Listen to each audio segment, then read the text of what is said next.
Memphis, Arnett in 7th, Dunbeholden in 9th. Both want to improve their positions. All around the football world, Lance, the big teams are doing poorly. Real Madrid struggling, Manchester United tanking, Arnett Gardens awful and unrecognizable from the free-flow attacking team that even neutrals have come to love. Something has to give. It may start tonight giving for Arnett Gardens, meaning that they rediscover their groove against a Dunbeholden team that will fight them every yard of this game. This is going to be like an NFL game, Lance, where it is a hard-fought contest for each inch of turf. I agree with you 100%. This Dunbeholden team just 3 points above the drop zone at the moment, but it's not very easy to score against them. Only Waterhouse have conceded fewer goals than they have, so defensively, Dunbeholden is a strong team. Let's look at what happened in the Premier League in the 10th round, which started off on Sunday. Top of the results there, Mount Pleasant 2-1 over newly promoted Vere United. Waterhouse in the top of the table clash 2-1 over Malines. Malines now losing their 3rd match in a row after winning their first 6 games on the trot at the start of the season. Tivoli beaten at home by Humberland. 2-2 between UWI and Harbourview. No goals, George, between Cavalier and Portmore United. Yeah, those are the only 2 teams who had bagels for Sunday dinner. 13 goals in the other 4 games. It is a good sign for this Monday night fixture between Arnett and Dunbeholden. The table, okay, ignore Waterhouse atop the table on 23 points, but look between positions 2 and 7. There are 7 points separating 2nd and 7th, which means that it is no cause for any team who's not in the top 3 or top 4 or top 5 to have any cause for concern, because the top teams, except for Waterhouse, aren't gone by any means. That's for sure. Arnett, with a victory tonight, will move up to 6th place in the standings. And look at the bottom of the table, UWI and Vere. George, both of them won their opening matches back in September, and since then, they haven't been able to win any games at all. 9 games, winless for both UWI and Vere on the trot. And especially for UWI, Lance, they are like a bird without a song. They have lost their identity. They have not responded well to these setbacks week in, week out. And that opening day result looks like a far, far time away. Yeah, as we said, Dunbeholden, in only their 2nd year in the Premier League, they qualified for the Premier League in the summer of 2018, along with Mount Pleasant to the top flight. They played Arnett 3 times last year and failed to beat them. They suffered 2 losses and drew 1. But not bad results for Dunbeholden last night, and they were able to avoid relegation. And I tell you what, I think we did that 2-0 game, Arnett over Dunbeholden, right here. It was a false result because that wasn't a 2-0 game. We remarked how well Dunbeholden played, but they just lacked that cutting edge, and Arnett got 2 scrappy goals to see them off. But we felt that night that Dunbeholden would have stayed up in the league on the quality of that performance, and so they did. Yeah, that's certainly true. So Arnett Gardens looking to confirm their dominance over a Dunbeholden team who comes into this fixture with a lot of confidence. Coming up in the pre-game show, you will hear the coach talk about their intentions tonight. Arnett Gardens are struggling so far this season, not accustomed to being so low in the table at this point, but they have a lot going for them as far as their roster is concerned and should be able to stamp their authority tonight. Fear is a deadly tool. Arnett Gardens have lost that fear. Tonight they can hope to reinstill that fear among visiting teams. And of course, Jerome Wade played 3-4-3, do or die, Hurricane or Easter, Christmas or Boxing Day. That changes now with Alex Thomas in charge of the team. The team will take on a new identity, even if some of the players are the same. Yeah, so when we get a chance to look at the Arnett Gardens starting roster, you will see some of what George is talking about their formation and the players who are actually filling those spots. So Dunbeholden then, as we said, 3 points above the drop zone in their first year last year, and not too far above the drop zone at the moment, but looking to change that. Yes, they were more than useful last season, as you've said, Lance. They proved pesky opponents, very hard to get rid of Dunbeholden. They'll want to be more resilient in this game. Guess what? They've come here, they know the crowd will push Arnett Gardens. They have to hit them on the counter-attack, and they have to ensure that that defensive record, which is so very impressive, is maintained tonight. Of course, victory starts with a clean sheet, and if they can keep the sheet clean tonight, they can sneak one past an Arnett Gardens defense that isn't so strong. Yeah, we have to say that Dunbeholden lost 16 matches last year. More than 80% of those matches were lost by just 1-goal margins. They did suffer some 2-0 losses towards the back end and were, of course, beaten up by Arnett by 3-1. But for the most part, they were suffering last year from narrow losses and matches that they could have gotten more out of. Yeah, you as you rightly said, the odd goal beating them sometimes. And some of those 16 defeats came at the dead part of the season when they had no hope of making the playoffs and they were just honoring the fixtures as they went out. Yes, so you're watching the Home of Champions as we continue to cover Red Stripe Football Mondays. Lots of big action coming up on Sportsmax and Sportsmax 2 in the coming week. We have on Sportsmax 2 UEFA Champions League coming up on Tuesday, 12:30, 1:30 Eastern Caribbean time. Zenit St. Petersburg up against RB Leipzig. And that will be followed by Liverpool, the defending champions, up against Genk. And that's at 2:45, 3:45 Eastern Caribbean time on Sportsmax 2. And there are matches on Wednesday as well. Yeah, there is. Well, this is Lokomotiv Moscow at home to Juventus, Wednesday 12:30 p.m., 1:30 p.m. in the Eastern Caribbean. Ignore that NBA reference, but there's a lot of basketball on the channel as well. Real Madrid are at home to Galatasaray, Wednesday 2:45 p.m., 3:45 p.m. ECT. And then we spoke about the NBA. Well, here you go. The Boston Celtics and the Charlotte Hornets, Thursday, 8 p.m., 9 p.m. Eastern Caribbean time. And that is the opening match before the Blazers and the Clippers lock horns, Thursday, 10:30 p.m., 11:30 p.m. if you're in TNT, Barbados, Anguilla, Antigua, Barbuda, St. Kitts, St. Croix. Need I say more? Yeah, that's right. We're approximately 23 minutes away from the kickoff. Arnett Gardens and Dunbeholden both looking for victories tonight. 3-point performances have been a little bit elusive for both teams so far this year, but they're looking to change that. Arnett Gardens against Dunbeholden at the Tony Spalding Sports Complex coming up on the Home of Champions.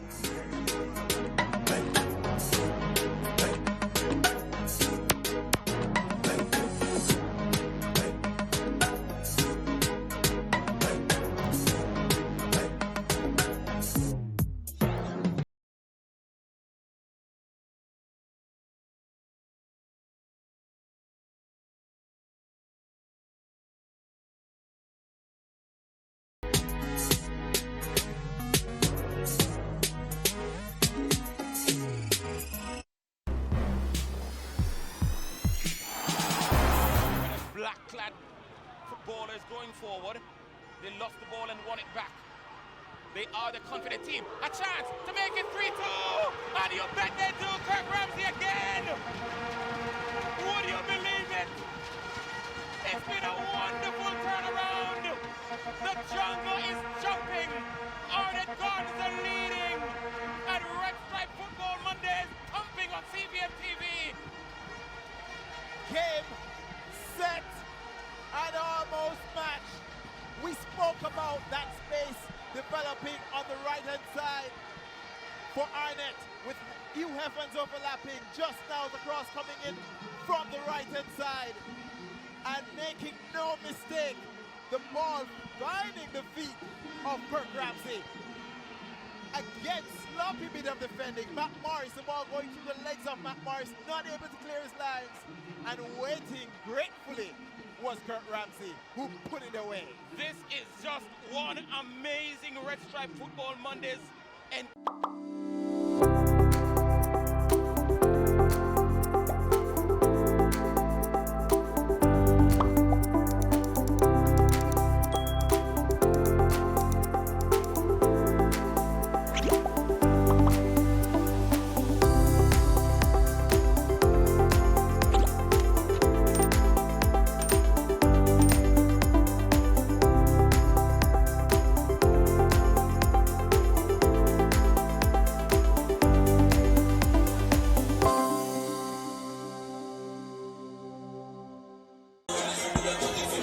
So full-time score, 0-0 between Waterhouse and Cavalier, and the first meeting between these two teams who battled in the semi-final playoffs last year ends in a stalemate. Cavalier had a lot of the early play here. There's Marshall with a cross inside, gets the rebound. Hamilton tries to set himself up for a shot here.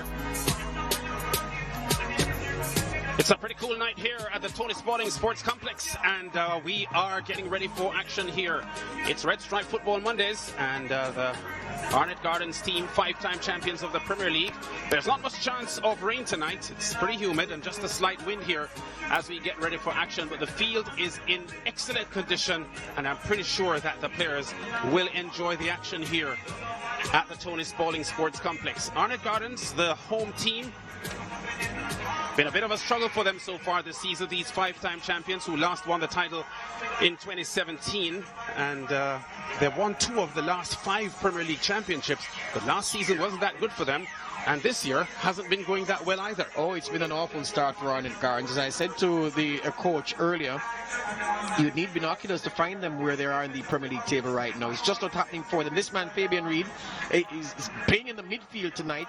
Their leading scorer over the past 3 seasons went off the boil badly from the midpoint of last season to the end, and carried that bad form into this current campaign. Has not looked himself, Fabian Reid, in the past 4 or 5 months of RSPL football. That's Fabian Reid there, and here's Vishnu Harris, 26-year-old leading scorer for the Arnett Gardens team at the moment. An unfamiliar position for him, because it's Fabian Reid that has always been the leading scorer, but a player of immense quality was invited to national duties by Winfried Schäfer, the German, who was in charge of the national roster a couple of seasons ago, but he has had some injuries affecting him. A difference maker at his best, Lance. One of the very best players in this Premier League. Has everything you'd want in a midfielder. Has the vision, has the skills, the close skills to take on a man and beat him. Can run at a defense. Has a deceptive change of pace. Very strong. A physical presence in both boxes. Defending set pieces, attacking set pieces. But injuries have just blighted him over the last 2.5 seasons. And we really haven't seen the real Vishnu Harris for some time. Here's Alex Thomas with George. Pre-match. Alex, big encounter against Dunbeholden tonight under the lights and on Sportsmax. Firstly, how has training gone? The preparation for this upcoming game has been going on quite well. You know, we prepared quite well for this game and we're ready for it. You know, Arnett far down the table. Usual watchers of the Premier League would be looking and wondering if you didn't play this year, given how low you are. What accounts for the patchy start to the season? We start slow, but we're getting there. You know, we're putting it together, and the players buying into everything that's going on. After tonight's game, we'll go up 5th, get the 3 points. It's the main focus tonight. There are some new pieces in the Arnett jigsaw puzzle. Some players who haven't played here before. How have they gelled into the collective? Those new players? Taking them a while, you know, new culture, new environment, adjust to even the fans and to please, but they add in quite well. They're coming on quite fine. The most difficult set of supporters to please are arguably Arnett Gardens. Waterhouse supporters are right beside you. You know, how have they been talking to you on the sidelines about the start that the team has had so far? Quite well. No stranger to the community, no stranger to the club. I play here over the past years, and player to spectator is good. The relationship is good with them, and you know, it's going on quite well, and it's only can get better. Dunbeholden is a team which has given you some tough games in recent times. They played well when they came here last season. What's your plan to neutralize their strengths tonight? Not knowing much about the Dunbeholden team since the season, but you know, we prepare for them and we're going to attack it, an attacking game. You know, we are ready for them tonight. Vishnu Harris is your star turn. Has been beset by injuries over the past few seasons. Is he fit and well? Are you expecting, what kind of performance are you expecting from him tonight? He's fit and well, you know, and he's doing it since the season started. He's the leading goal scorer, and he's one of the leader of the pack, and he's doing it quite well, and expect great things from him tonight. So Alex Thomas knows that the Dunbeholden team were unable to defeat Arnett Gardens when they met on the 3 occasions they met last year. But Dunbeholden think they know a lot about this Arnett Gardens team. A team only founded in 2016, so they're a pretty young team to be spending a couple of years now in the top flight. And kudos to the club, its team management and its coach for having Dunbeholden in the top flight after only being in existence for a few years. They were 10th in the table last year, just above the drop zone, 3 points above Montego Bay United, as Mobe and Reno fell out of contention. But this is a young, fit team, George. Many of these Dunbeholden players are past Portmore United players, so they are players with a lot of experience and actually have had the experience of championship success. I thought you were going to use a Q word there, Lance, to describe them, quality, because this is a quality team. Dean Andre Thomas is the man who gets most of the goals for them. He has support now with Andre McFarlane recruited from Waterhouse to help him up front. DeAndre Thomas missed a penalty recently, which proved very costly for Dunbeholden, because that missed penalty could have prevented a defeat and could have perhaps have resulted in 3 points. But he is their danger man, difficult to play against, skillful with the ball at his feet, DeAndre Thomas. A lot will depend on him this season for this St. Catherine-based team. And he's the only scorer for Dunbeholden so far this season with his 4 goals. The other goal they have was an own goal. There's Andre McFarlane, has spent a lot of his Premier League career at Waterhouse and is coming in here as a midfielder, hoping to propel Dunbeholden to some success. So Andre McFarlane has been an outstanding player for Waterhouse in the past, and assistant coach Ricardo Smith from Dunbeholden expecting a lot from the team tonight. Coach, defensively you've not been bad so far this season, but offensively it's just not happening.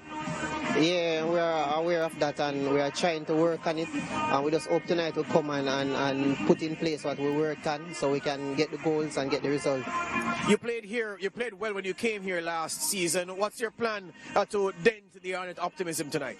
We are planning on to stifle their attack. We got to push them back.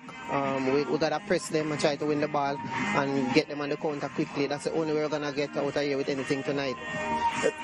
Talk to me about the optimism within the camp. Are the boys down on themselves given where they are in the table, or is there that optimism that they're not in the place that they really belong?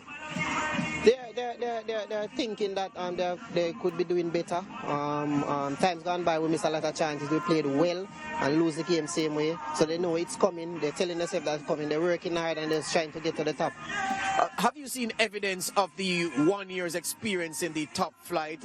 Many teams who come up go down immediately. You avoided that fate. Is the experience of last year evident in what you've been doing so far in bits and pieces? Yep, it's showing the experience. They're playing better than they played last year. If you can check back last year, we didn't have this amount of points. We conceded way more goals. But this season, the experience that they're talking about has come in place to help them a lot. This used to be a daunting place to come Arnett Gardens. Not so anymore because Arnett aren't flying. Does that give your boys extra confidence, an extra boost maybe? Honestly, I played here and this place never died. It never died down. It's just the same jungle I know. The fans, the players, the fans push the players. So I'm not expecting nothing less than when I played here, when I came here to watch years before. I know that the main aim is 3 points, but aren't you aiming to at least entertain the fans while you go about this? It'll be on TV. Aren't you planning to put some good football out there for people to see what Dunbeholden is all about? Yeah, man. This week we work on mostly attacking, because as I said, the defensive part isn't that bad. Only one team scored more than a single goal on us. So we know that defensively we are strong, defensively we are good. So the attacking part of it, we've worked on it. So we're trying to come out here tonight to give good attacking football. So it's clear what faces the Arnett Gardens team tonight. They have got to come up against Dunbeholden defensive lineup that is pretty sturdy, at least. That's what the statistics tell us so far this season. This is the home of champions and Red Stripe Premier League football on a Monday night. Arnett Gardens getting ready to tackle Dunbeholden.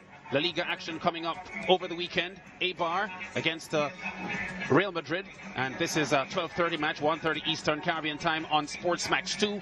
And on Sunday, more La Liga action. Getafe will be up against Osasuna. And this is a 12:30 fixture as well at 1:30 Eastern Caribbean time, also on Sportsmax 2. The NBA lives on Sportsmax, and the defending champions, the Toronto Raptors, will be up against the Los Angeles Lakers and LeBron James. That's a 9:30 fixture Sunday night, 10:30 Eastern Caribbean time. So we are getting closer to match time, over 10 minutes to match time. Not a huge crowd on hand at the moment, but that is expected to change pretty soon, because when Arnett Gardens are in town at Trenchtown, the fans turn out in vociferous support for their team, 5-time champions of the Red Stripe Premier League. Back with the build-up and the kickoff after this.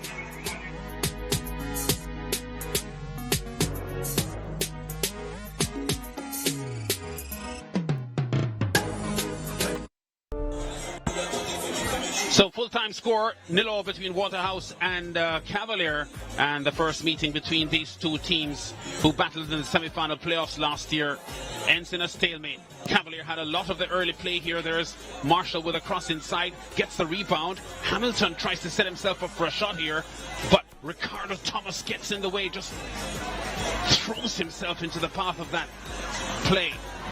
Marsh to Hamilton, goes wide to Irving with a strike. Hakeem Chambers unable to hold on to it well in goal for Waterhouse, and his defenders get close and make the clearance for him. Ricardo Thomas, center to Tremaine Stewart, leading scorer for Waterhouse last year with 12 goals. Yet to score this season and is off target there. Hakeem Chambers badly misjudges this ball across his goal area. Fortunately for him, Ricardo Thomas, his left foot back, is right there. Marsh with a left-footed drive at goal. Ball still alive here for Cavalier, but the Waterhouse defenders scramble the ball away. There goes Orlando Brown with a cross inside to Nicholas Hamilton, who fails to turn the ball in on the far post.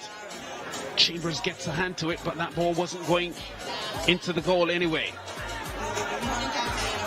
Marshall twisting and turning into the box, but loses his balance.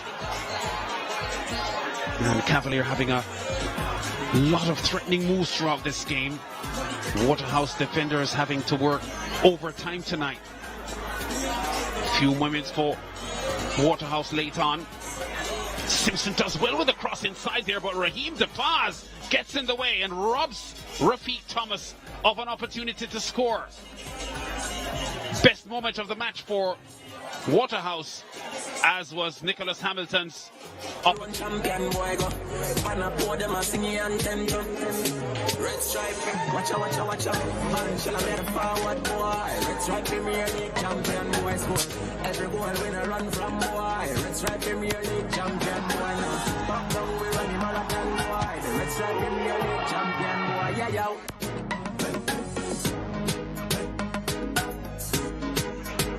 Approximately 8 minutes away from kickoff here at the Trenchtown Sports Complex. It's Red Stripe Football Mondays, and 5-time champions Arnett Gardens are up here against a Dunbeholden team that we think they're going to have to fight hard to score against, because Dunbeholden's defense line has been pretty solid. So the Tony Spalding Sports Complex getting ready to embrace a match of huge importance for these two teams. We're getting ready to close off round one, and both teams at the moment 7th and 9th in the table want to improve their standings.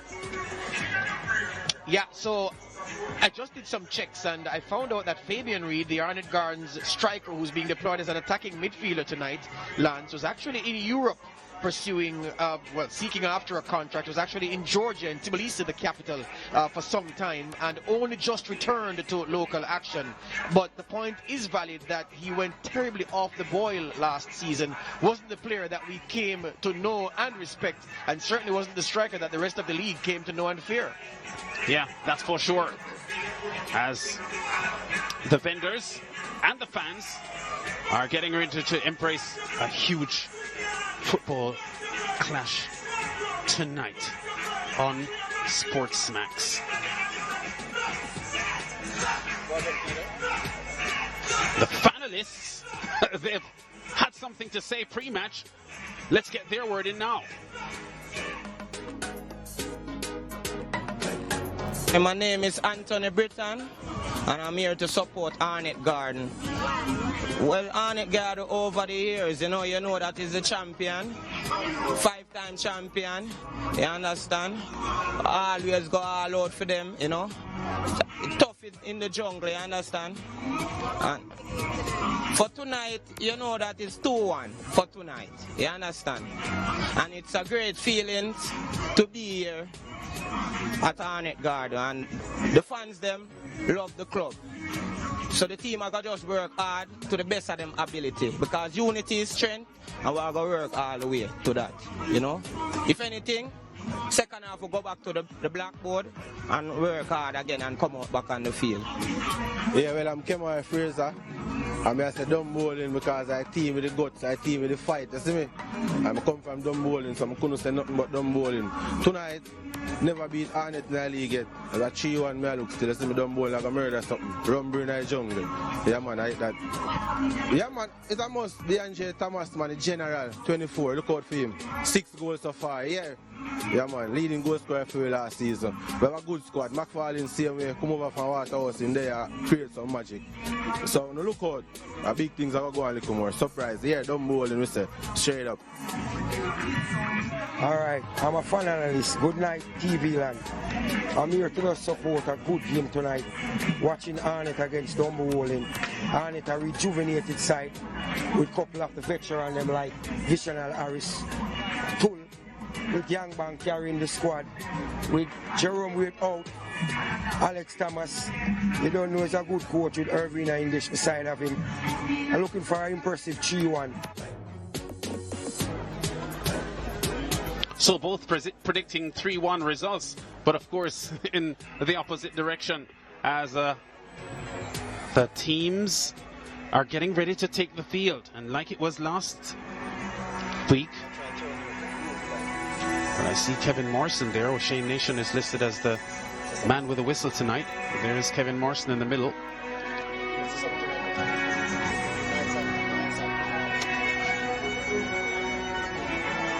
The FIFA Fair Play Anthem preceding the appearance of the teams on the park.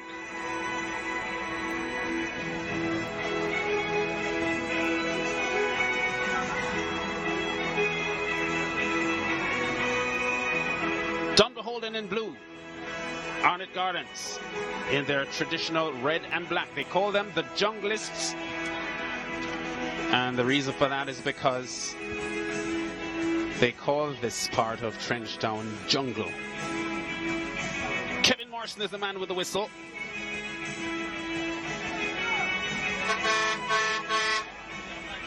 And again, the stands here, not very full, George, and clear evidence here that the Arnett Gardens fans up to this point aren't happy with the performance of their team. Yeah, everybody loves a winner, and well, I'll pick it up after the national anthem.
So they're vocal, these Arnett Gardens fans, even though their numbers at the moment being a little below what we normally expect from the Arnett Gardens supporters. I guess there's still time. I wonder, George, if because of the change of start time, because for years there's been an 8:35 kickoff for the Monday night game and an earlier start now, 8 o'clock, 2 years in a row. And we're wondering if some of the fans may be a little bit thrown off by the fact that they're accustomed to an 8:35 start and may not realize it's 8 o'clock local time. Yeah, their Monday night football clock has not been reset, but what is true is that fans love winners. Arnett Gardens have been winning for the longest while, so the fans have been turned off. And even more than that, Lance, they haven't been playing the Arnett Gardens kind of football, so that has even more turned off the fans. Kevin Morrison is the man with the whistle tonight. Richard Washington and Damian Williams are his assistants, and Carville Banton is the fourth official tonight. White.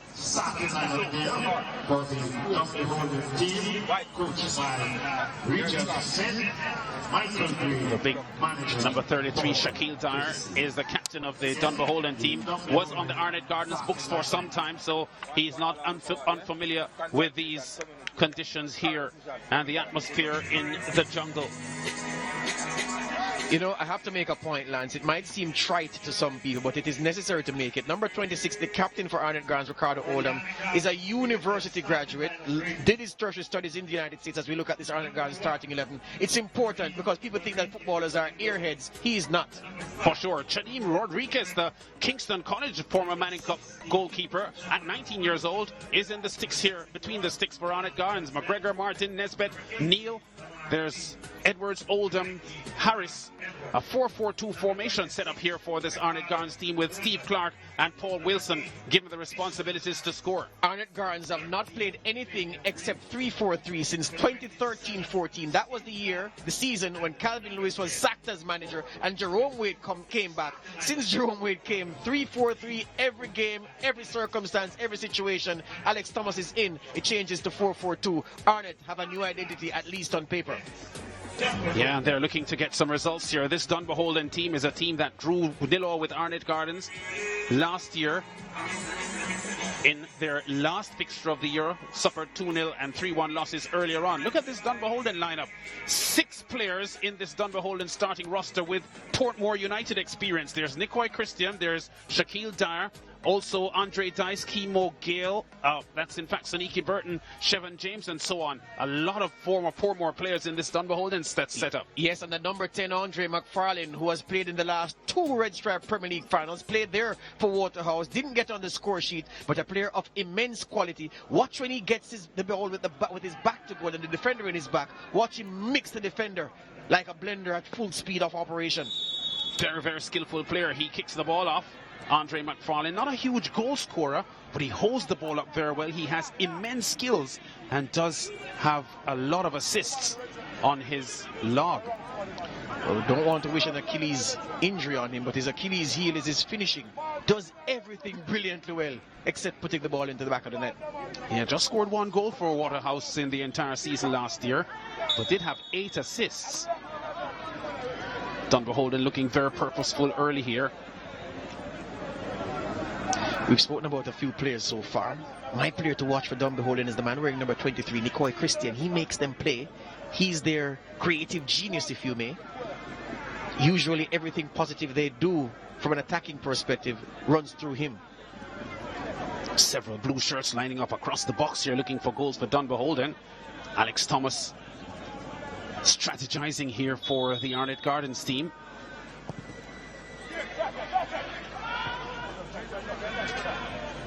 Arnett giving up a throw close to the corner flag in the early exchanges. Football is a game of constant rebuild. I can't believe Arnett Gardens are looking as callow as they have been over the past few months, even under the Jerome Wade regime, just not looking like the Arnett of old, not looking like the team which has attracted so many neutral supporters, more neutral supporters than any other team in this RSPL.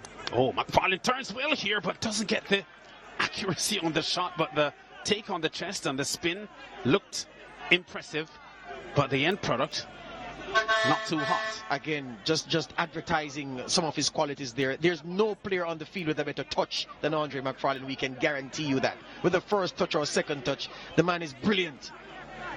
Taking those balls, but just not good at finishing.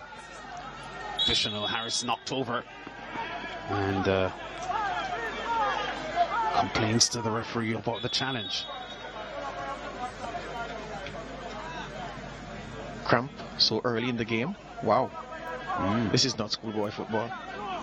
Look at this. This is a good foul. Just a bump. Loses his balance and goes a tumbling. Yeah, that was Graham Green putting the challenge there on Additional Harris.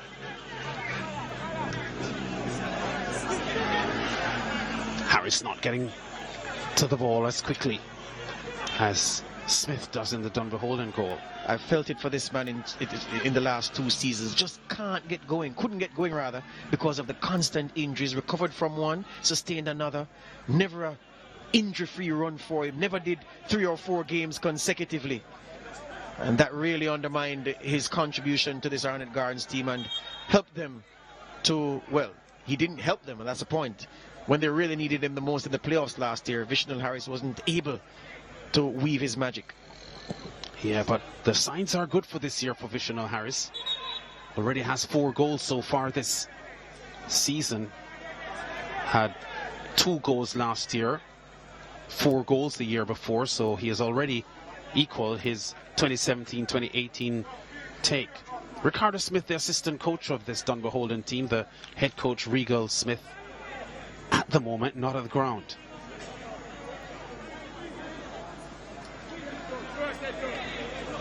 Everybody's doing those shirts with the initials, Lance, so I need to buy you a shirt that says LW.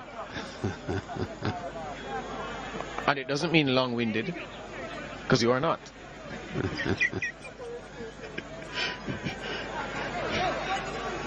Oh boy. Pretty quiet start here to this fixture. Good alert challenge there from Oldham, not allowing the Dunbeholden advance. We can talk about Paul Smith, the number 10 for Arnett Gardens.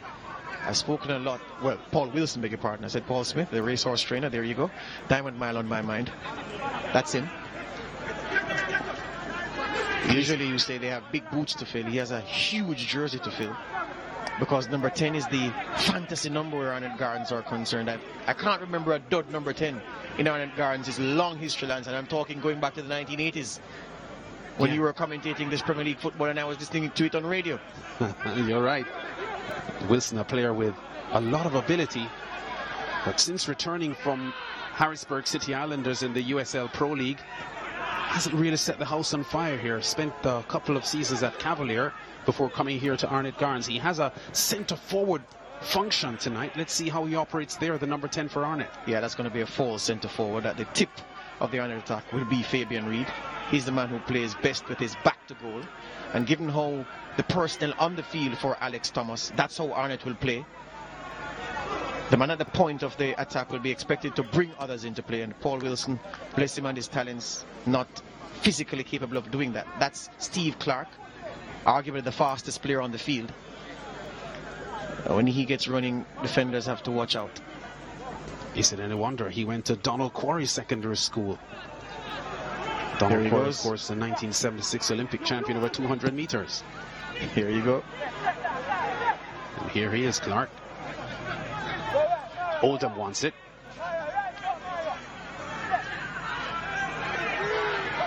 Wilson tumbles over from the challenge, and Dunbeholden are on the counter-attack. McGregor.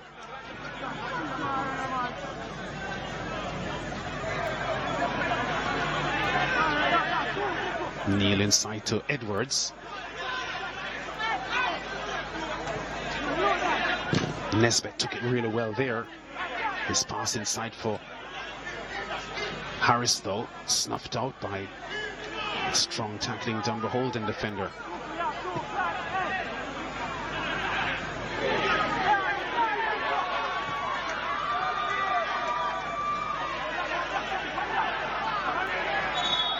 One thing Arnett Gardens is missing, Lance, is the hard running of Marvin Morgan.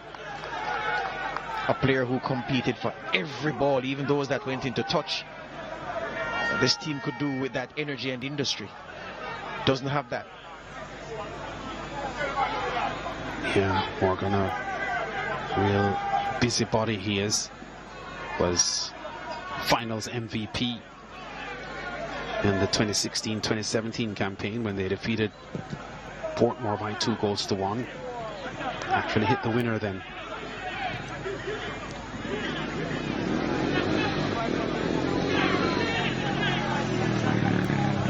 Nicoy Christian, a player with a lot of quality, well travelled too. Handles the ball, Christian. There he is, a player who has spent time at Cavalier, Harbourview, Portmore and Tipperley. 3 goals last season for Nicoy Christian, and a player of real quality. Let's see what he delivers for Dunbeholden tonight. Started real well, but then off the boil he went. Oh, that's a ball cannoned in by Nesbitt, and the defender who got in the way is now in huge discomfort. Flush in the face, he took it. The man wearing number 13, Chevan James, the right back, but dutifully saw the ball out and then went down. Throw to Arnett. There's Nesbitt. Big, strong player. Spent some time at Cavalier as well. Wilson.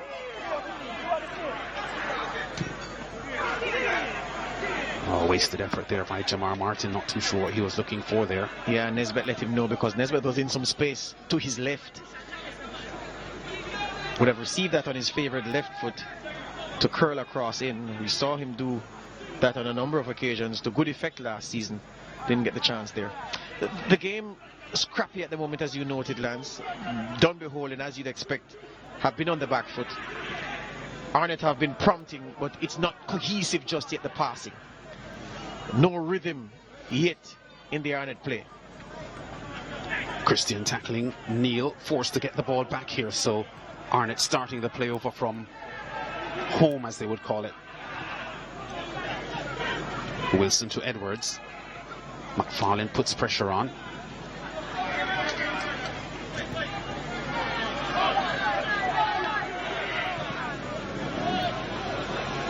Wow, Martin gives Lamar Neal more than he can handle with that pass. Still could have kept that in, I believe. Saw it a long way. Alex Thomas told you in your pre-game chat there, George, that he expects his team to come good tonight. Christian trying to set himself up. Good work here from Dunbeholden before they lost it. Now Edwards. Reed turns well. Dyer puts a lot of pressure on him. Wilson. Nesbitt. So Dunbeholden closing the spaces up, forcing Arnett to go all the way back and start their play over, changing the dimension of attack now to the right. They're holding a very high line, though, the Dunbeholden defenders. They should be wary of Clark on the right. Christian, a delightful ball across here. DeAndre Thomas trying to get the cross in.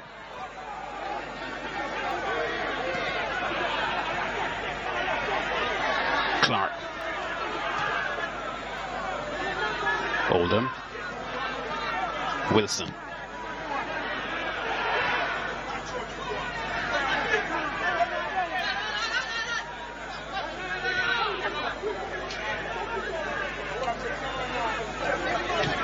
Oh, delightful ball through, but just out of the path of Steve Clark. But you saw the vision there from Wilson. Yeah, to be fair, Clark checked his run. I don't know why. Perhaps didn't feel it was going to come to him. If he had continued the sprint, he could have gotten there. Dunbeholden in control in midfield. That's Demario Phillips, former Clarendon College standout. Dice being put under a lot of pressure here from Reed. Excellent defending from Dice. Unflustered despite the attention of 3 Arnett Gardens players. Wow, Shaquille Dyer trying to split the defense there, but there goes Fabian Reed.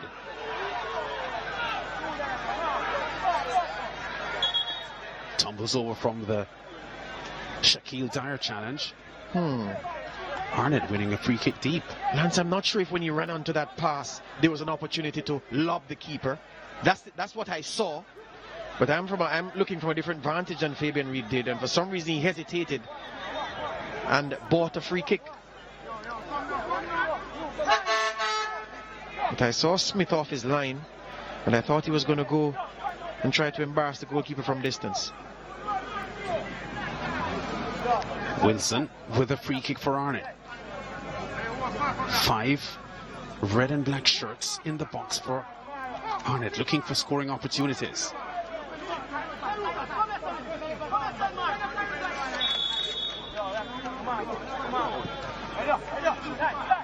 Overhit, but Nesbitt retrieves. Dice putting pressure on. 2 big men clashing there. Very good from Nesbitt. Realized that there wasn't an ideal pass. Vishnal Harris was showing, but he was being closed down. And tried to fashion a cross. Worst case scenario, he gets a corner. That's what he got.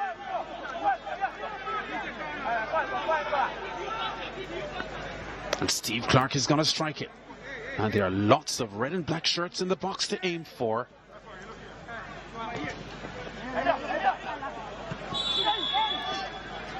Pushing in the box. Yeah.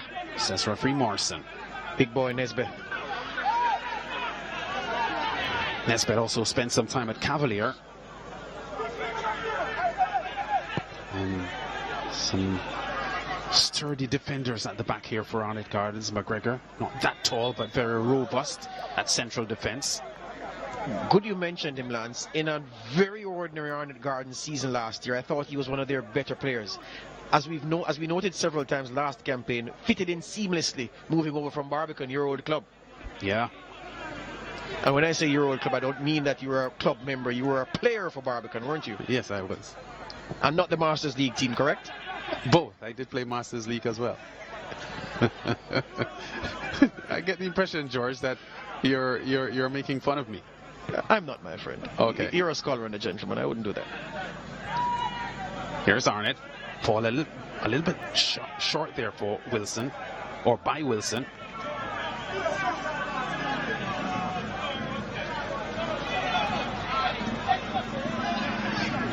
Dunbeholden.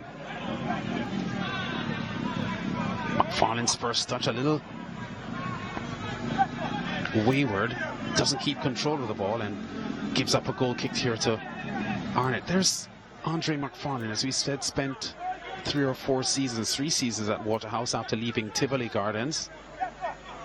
Played with relative success at Waterhouse, had 3 goals in the 2016-2017 season.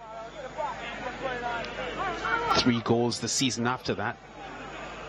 Just 1 goal last year, but as I said, 8 assists. So he was a valuable player for Waterhouse last year, even though he didn't score many goals.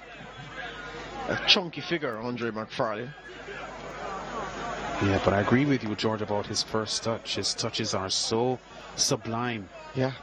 He reminds me of a striker who used to play for Werder Bremen back in the Bundesliga, a Brazilian called Ailton. When you looked at him, you didn't think he was a footballer until you saw him touch the ball, and then you realized that this man is gifted. Yeah. I really hope he does something special tonight, Lance, because some people will be wondering if we're really sure what we're talking about. Reed. Missed the start of the season for Arnett Gardens, Reed, so that's the reason why he is for Arnett Gardens. Not yet on the score sheet. Very unfamiliar after 9 games. No Fabian Reed, who was as leading scorer. Reed was leading scorer for Arnett Gardens last year with 11 goals. The year before with 16 when he was the overall tournament scoring leader.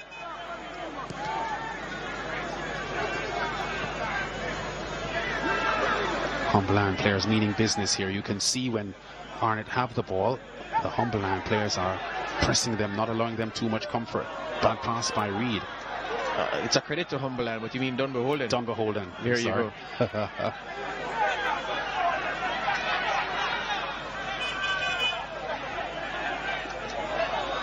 It's Demario Phillips just dribbling around Nicoy Christian. Challenges successfully for the ball here.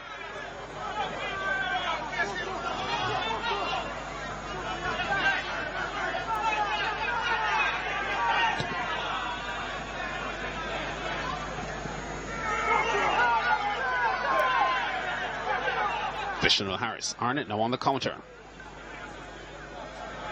Reed's first touch lets him down.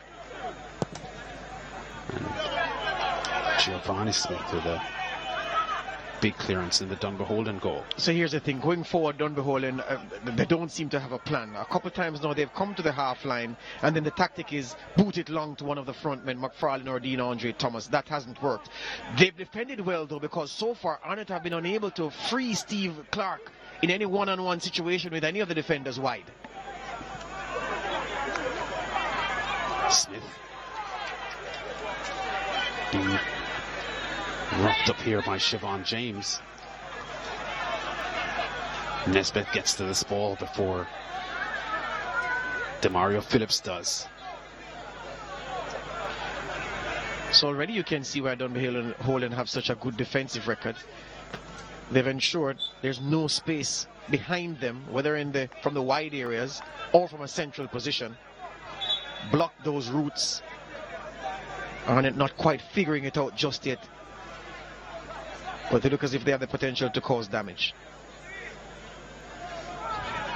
For the men in blue, Nicoy Christian not close enough to Dean Andre Thomas and Andre McFarlane up front to link properly with both those men.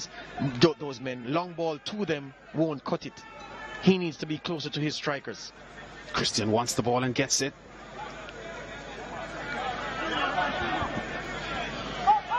Most of the teams he plays for, Christian, he's the engine in the midfield for them. I remember when he left Cavalier, Cavalier family had felt as if they lost a key player in their campaign.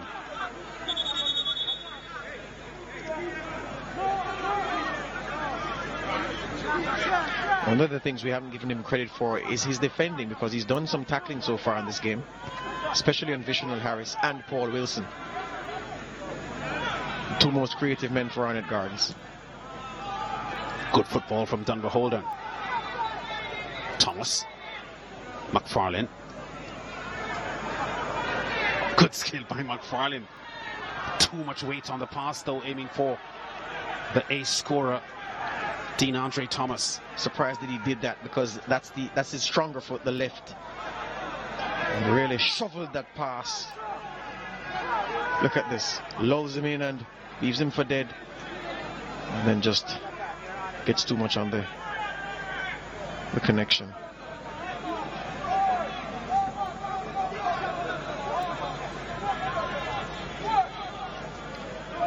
He just has this easy style of playing,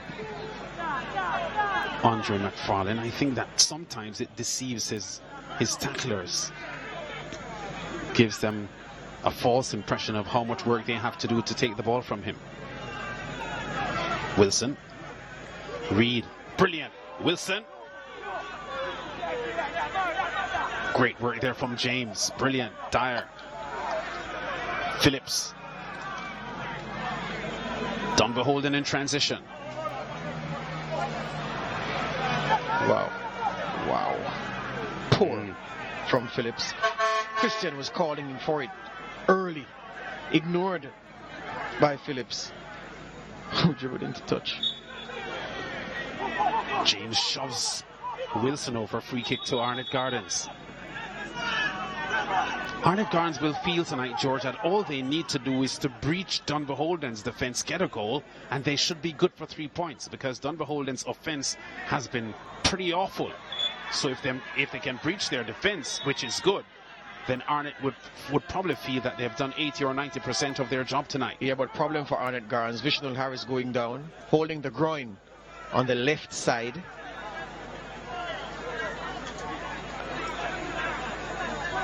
And not promising at all.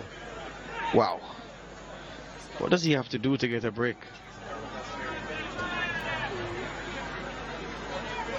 What does he have to do to get a break?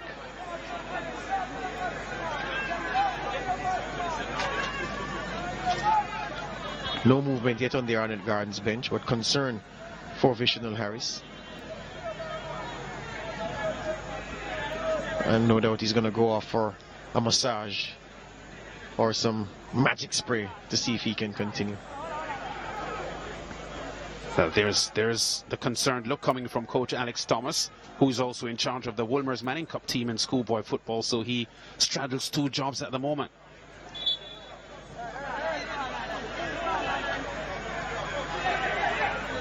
Wolmer's exiting the Champions Cup in a loss to the smart-looking Clarendon College over the weekend. Well, now I can tell you that Harris is laying face down and getting a massage on the back of the thigh. He was holding the ground, but may be a hamstring issue. They're giving him a little stretch.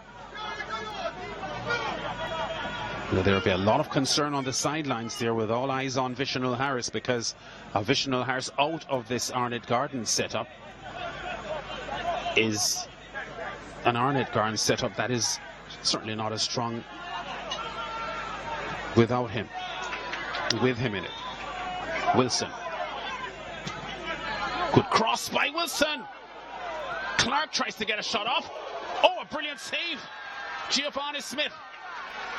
Excellent. Ricardo Oldham with the shot after being teed up by Steve Clark. Very intelligent from Clark. I thought he was going to have a shot himself, but realized that he wasn't in position to do so. This is the cross from Paul Wilson. Bounces. And look at this pullback, this putback from Clark. And Oldham straight at the goalkeeper, who was alert to help it over his bar. Yeah, fine effort there by Oldham, left-footed. And a quick, efficient reflex save from Giovanni Smith in the Dunbeholden goal!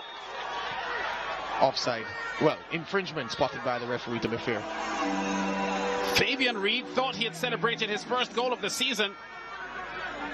Kevin Morrison says, wait a minute, youngster. Reid isn't pleased. Yeah. Yeah, clear shove on the defender, for sure. Yeah. It wasn't even subtle. Harris looks like he's coming back in, Lance. Yeah, so Arnett shakes the Dunbeholden net, but not legitimately. And the score remains at 0-0 midway the first half. Dyer. Big, strong defender Shaquille Dyer also had national under-20 duties some years ago.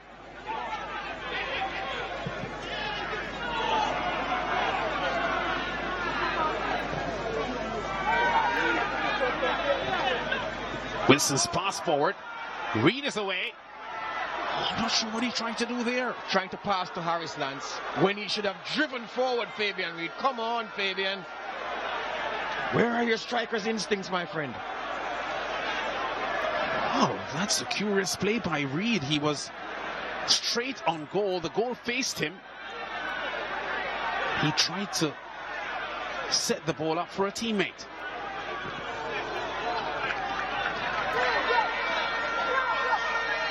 Inexplicable. Not trusting his own acceleration, and he raises a hand of apology to the bench, Lance. He just did, Fabian Reid. Just acknowledge that, yeah, I made a mistake. Because you did, son. Yeah, so disappointment there for Reid. The perennial Arnett Garden's top goal scorer. And you know what, George? He was considered to have a below-par season last year. We saw so many games last year where he didn't look to be at his best. But he still scored 11 goals, just one of the leading goal scorers for the entire season. So that tells you about how potentially potent he can be for Arnett Gardens. True, but most of those goals came early in the campaign. At the business end of the season, he went missing, uncharacteristically. Dunbeholden on the attack. McFarlane trying to get Phillips in, but Phillips can't get to it. Corner though for Dunbeholden. Yeah, they've been rattled. Their cage has been rattled. The Spanish Town team, the St. Catherine team, to be precise. They're trying to respond with some fire of their own. Phillips with a corner kick. And there's Rodriguez and the Arnett Gardens goal. Wow, I think that bent behind the goal line before it came back in.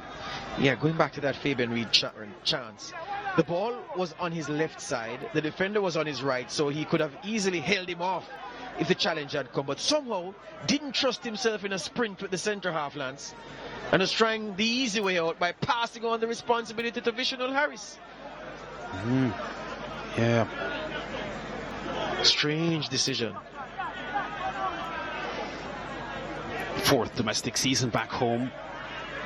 Fabian Reid, after spending some time at San Juan Jabloteh in the Trinidad and Tobago League. You see evidence of non-nationals still making an impact in the domestic leagues across the island. Just last night in Barbados, Ray snagged the Vincentian, scoring for Weymouth Wales in a victory over the UWI Pelicans.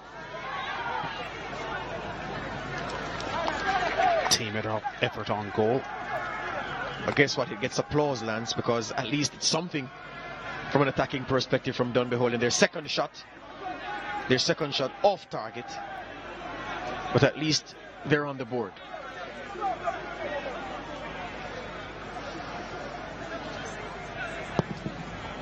Some of the fans just rolling in here.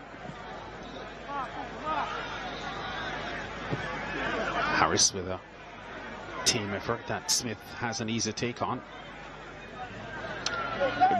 Playing gingerly, Vishnu Harris, stretching between interactions on the field, still feeling the effect of that muscle injury, whichever muscle it is.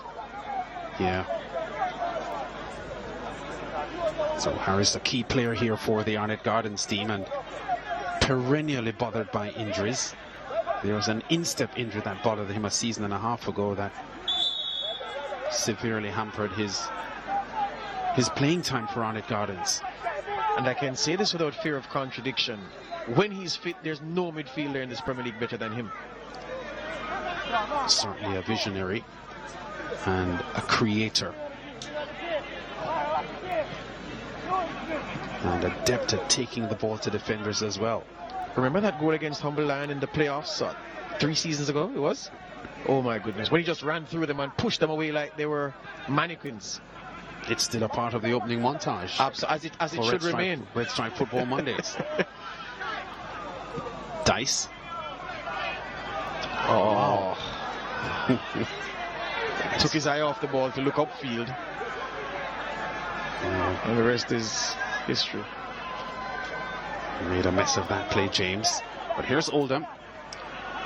Nesbitt. Wow. Yeah, heading straight for Clark there.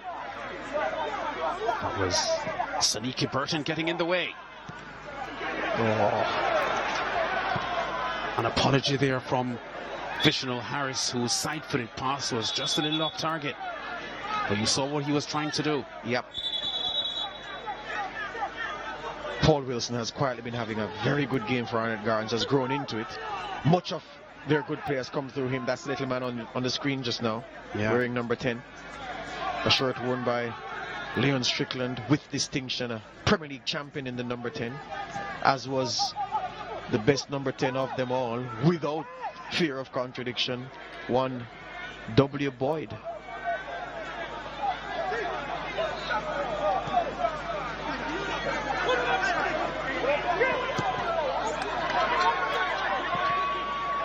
Here comes Christian.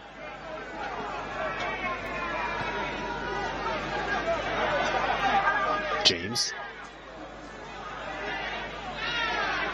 does well to hold the ball up, James, under a lot of pressure. Great industry here from Oldham, who wins the ball. Now Reed. Harris wants it. Reed. Dyer knocks Harris over. Free kick to Arnett. Taken quickly. Oldham. Lamar Neal.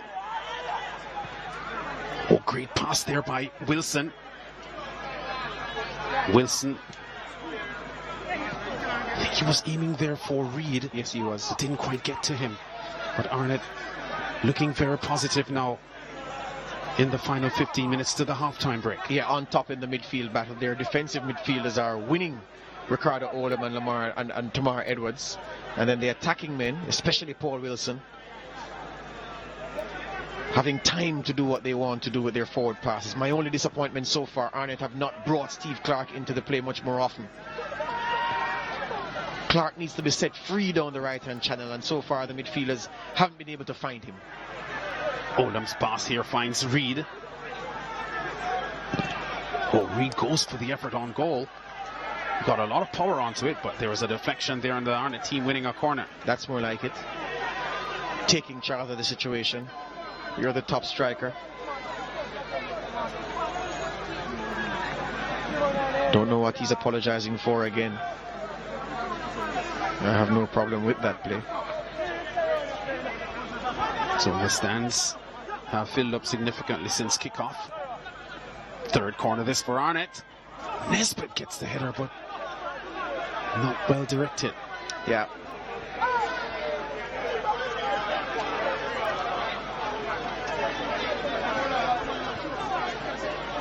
Was put on some pressure there by Dice, I think it was, who went up with and made things uncomfortable. Not jumping as if he was heading at goal, was jumping as if he was catching a rebound, Lance. Yeah.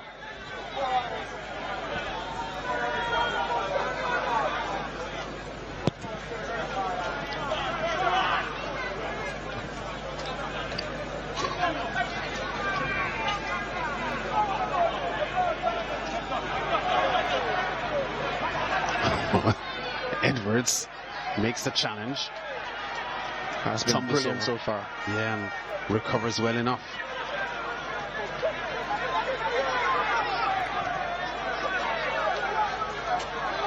Neil.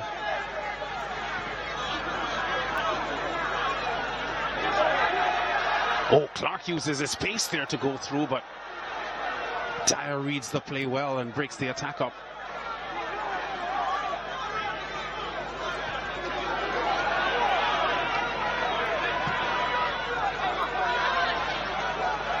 Wow.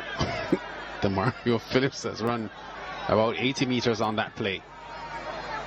Rodriguez with the clearance out. Damien Hatt, the #1 goalkeeper for Arnett Gardens, on injury. Oh, the step overs there for Wilson.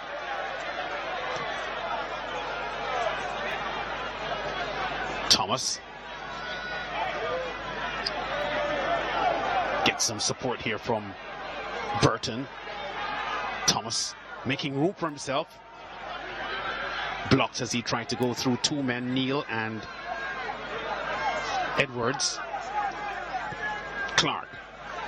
Oh, poor pass. Yeah, poor pass. They're aiming for Vishnu Harris, not finding him. 10 minutes to the halftime break. And Harris, who had left the field because of a muscle injury about 15 minutes ago, is still on and battling on with his team. Yeah, has gotten warm again, so would not be feeling the effects of that injury as much. Here he goes, Steve Clark. He has two players to aim at in the box. Finds one of them. Harris comes under challenge from James. A roar from the crowd. Excellent thinking block. There was a handball or something there, but James just throwing his body. And here's the skillful McFarlane.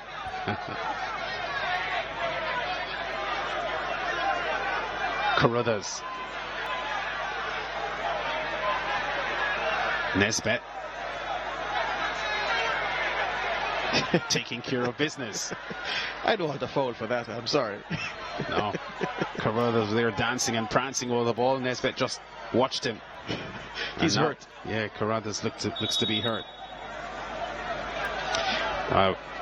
Nesbitt is a pretty big unit, so any collision with a player on the football field, if you're nowhere near his size, would suggest that you would come out the worst of it. Yeah. So as we assess things so far in this game, Paul Wilson really has been the man running the game in red and white, in red and black. Between the lines in central positions, this is what happened. Yeah, they call him Big Boy Al Nesbitt, and he falls on top. But he didn't fall. Maybe stepped on him. Well, no, not quite. Yeah, just winded. So as I'm saying, Paul Wilson running the game for Arnett Gardens so far. And finding space in between the lines in the midfield, pulling left. It's just that Steve Clark on the other side hasn't been brought into play enough by Arnett Gardens for them to try to exploit that side. The crossing hasn't been bad. If anything, the crossing from the left side for Arnett Gardens, Lance, hasn't been bad. The service hasn't been too bad. But nothing from the right-hand side. Interesting colors there, Lance. Yeah. Well, Carruthers looks to be a little bit more winded than we thought he may be. Yeah. So the game restarts with Dunbeholden down a man with Carruthers.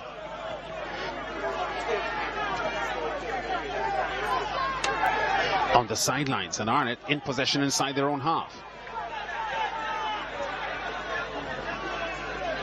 The Arnett fans here just buzzing because there isn't anything happening to really thrill them. There's a sense of anticipation here that They're hoping to get something out of this fixture against the Dunbeholden team that is third from bottom of the table.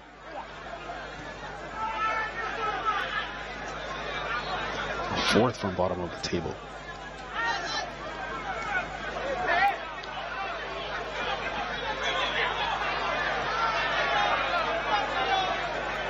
Christian. McFarlane. Still McFarlane. James.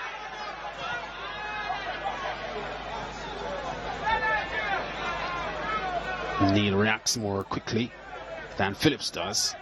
Throw to Arnett close to the corner flag. Just over 5 minutes to the half-time break. Plus time to be added on for stoppages.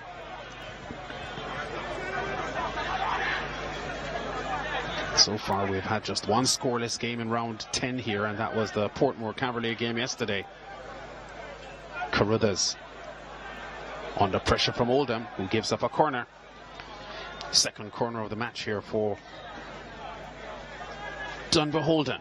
A lack of pace really undermining Dunbeholden on the right side of their attack, the Arnett Gardens left side of their defense. They've tried to get around the Arnett Gardens defense in this wide area, but the men patrolling this side, led by Carruthers, just don't have enough pace to unlock the Arnett Gardens defense from that wide position. Unsuccessful so far. Let's see if the set piece will yield some fruit for them. Young goalkeeper in for Arnett Gardens, Shadim Rodriguez. Clark. Harris.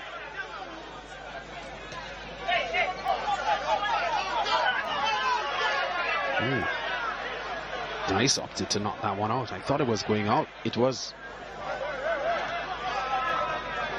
Reed's presence caused him to panic. Yeah. There's Reed under pressure from Dice, who knocks Reed over. Legitimately, says referee Morrison. Phillips was switched over to the left side. He had started on the right. Demario Phillips, one of the more energetic midfielders on the park. Less than 5 minutes to the half-time break. There he is. Set a Clarendon College standout and makes his entry into the top flight. Look where Christian. Sorry, Lance. Look where Christian's collecting that ball. He's in the left back position. He's your playmaker. Yeah. What harm is he going to do to Arnett Gardens from that position? None. I know for sure he can do a lot of harm if he's in the attacking third. Or approaching the attacking third. Sometimes attacking players, when they're not in the flow of the game, they become wandering Jews on the field. And just to get involved, they pop up in all kinds of areas just to get the ball at their feet. McFarlane turns really well here. Wow. But Martin recovers and stops him. Does give up a corner though. What a first touch though. And turn in the same motion. Martin getting a toe to it. Christian, can he get the cross in? He does, you know. And the ball headed away by Martin after Carruthers got a header toward goal. Very alert defending from Jamar Martin. Carruthers thought he had scored. I can't believe young Rodriguez allowed this to beat him. Wasn't in the same parish. Yeah, that was destined for goal, although Ramon McGregor was on the premises as well. But Martin took no chance. Yeah, Carruthers did well to get a header on there. And Martin just averting the danger. Best chance of the game.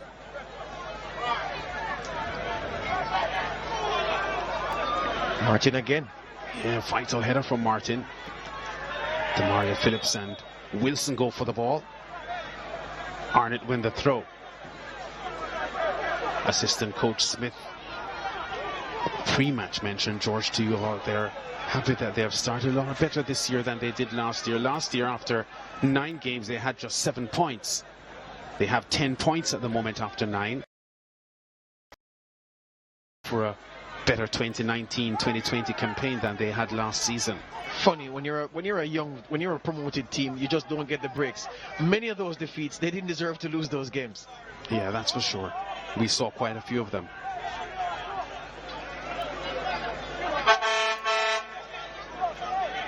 Clark has switched flanks with Paul Wilson now, Lance. They're trying to give him a run at the Dunbeholden right back. Nesbitt under pressure from James. James puts enough pressure.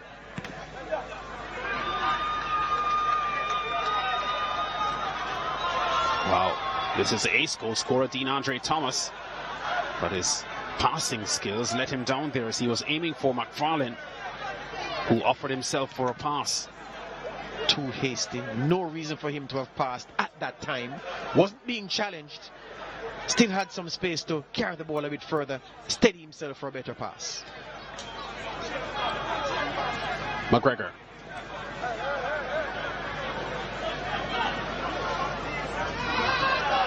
Under some pressure, McGregor. Turns well. Nesbitt. Harris.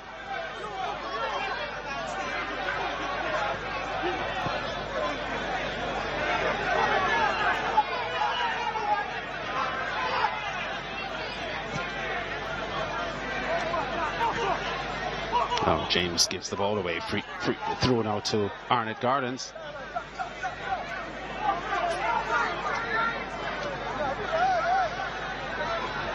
We're told a minute to be added on for stoppages here, approaching half-time. Thomas. May he strike that from there? He does. Gets onto the back of McGregor.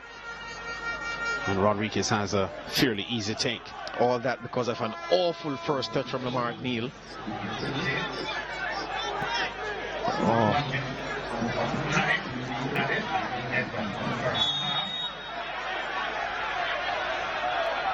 Harris didn't want the play to start because he'd fought off his attacker and was making his way forward, and the referee called him back.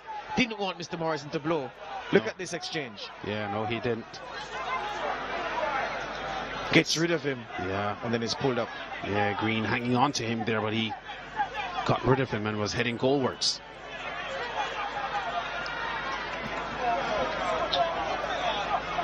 Confirmation there that a minute is added on for stoppages, and referee Kevin Morrison has seen enough. Half-time here, 0-0 between Arnett Gardens and Dunbeholden. Two teams struggling in the bottom half of the table, searching for goals. Haven't yet been able to find any. I promised you an NFL kind of game, Lance, where it would be a battle for each inch of field. Progress either way, and so it has been. Been very difficult for both teams. Arnett Gardens looking the more likely, but fluency and cohesion escaping them so far in this contest. Yeah, so at the Tony Spalding Sports Complex here in front of a moderate-sized crowd, Arnett Gardens, the 5-time champions, are locked in a 0-0 battle with Dunbeholden. We'll be back after this short break with the first half highlights and our halftime show.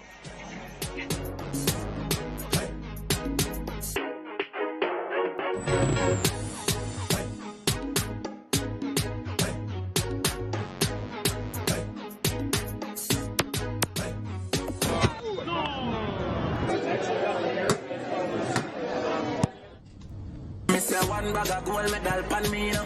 Red stripe alone champion boy go. Man up pour them a singing anthem. Red stripe, watch out. Man shall I better forward boy. Red stripe Premier League champion boy score. Every goal when I run from boy. Red stripe Premier League champion boy now. Back down we run the marathon boy. The Red stripe Premier League champion boy. Yeah, yo.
1-0. That's the score at halftime here after first half here that saw moderate goalmouth action, most of it favoring Arnett Gardens in this fixture here at the Tony Spalding Sports Complex. But it's been a tough night here for both teams. Dunbeholden, they've only scored 1 goal in their last 5 matches, so goals have been hard to come by for them. And so far, that story remains the same. Arnett Gardens putting pressure here on early with Wilson's cross inside. Looking there for Reed, and it's Oldham that gets the strike on goal. But what a save that was from Giovanni Smith in the Dunbeholden goal. Yeah, very intelligent from Steve Clark. Looked like he got a call from his captain to say, flick it behind you, which he did. And Oldham, just an instinctive finish. He was under pressure. Right in the goalkeeper's radius. Helped to get over the bar. They thought they scored on it, Gardens, but Fabian Reed was guilty of shoving his marker out of the way. A full-blooded shove, both hands. Referee saw that. No goal. The call. Yeah, that would have been Fabian Reed's first goal this season. Dunbeholden on the other end. Carruthers with a header on goal, but Martin was there to snuff the effort out. One of the few times Christian was active in the attacking third for Dunbeholden Lance. He produced a cross which almost gave them a goal. Yeah, so the statistics bear the story out here. Arnett Gardens with more ball possession at 55%, but nothing to write home about on the offensive end. 5 attempts on goal by Arnett, just 2 on target. 4 attempts by Dunbeholden, just 1 on target. 14 fouls in the match so far. Both teams have had 3 corners each so far. So a tight game here. Dunbeholden exhibiting what we have seen so far from them this season. Very tight defense. It's been hard for the Arnett Gardens attackers to breach their defense. As we have said, only one team has conceded fewer goals in the Red Stripe Premier League so far this season than Dunbeholden, and that's Waterhouse, the championship leaders at the moment, which is significant because Dunbeholden are so lowly placed in the table. But that tells you that their defenders are really holding them up. But offensively, they've been really, really very weak here during this season. Arnett Gardens, 5-time champions, twice champions in the last 5 years. Struggled last year, although they got to the quarterfinals. Here's their season outlook for 2019-2020.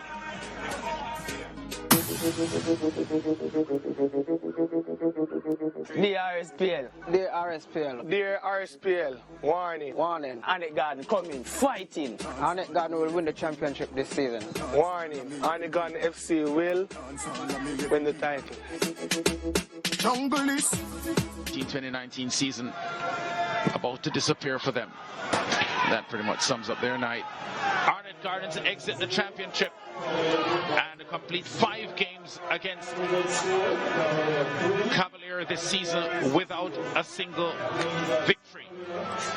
It definitely, and the writing was on the wall because, you know, it will be a difficult task.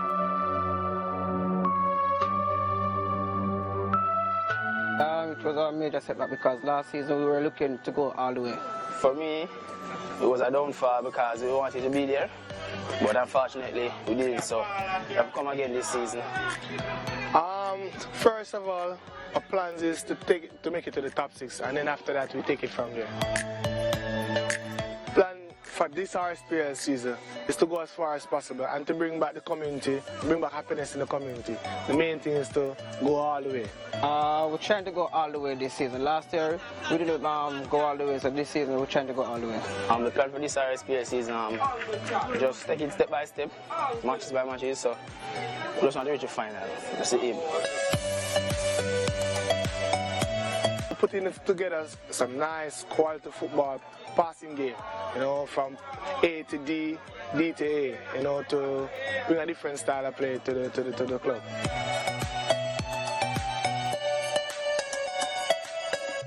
Attractive football. We're trying to play a more attractive style of football, you know what I mean? Like passing around the ball more quicker and stuff like that. Arnett trying to play some attractive football this season, more entertaining football. Can draw the fans them out more, so yeah, that's our style this season. The coaching changes. Going forward, disappointing season comes to an end tonight. What from here for you and for Arnett? we just have to just, analyze, each individual and see what we have and look what we need to, add to this team going forward. It's a bit different from when Coach Jerome was here. Be more committed, and the offensive team still need to, get more involved. Look like we really want to do something.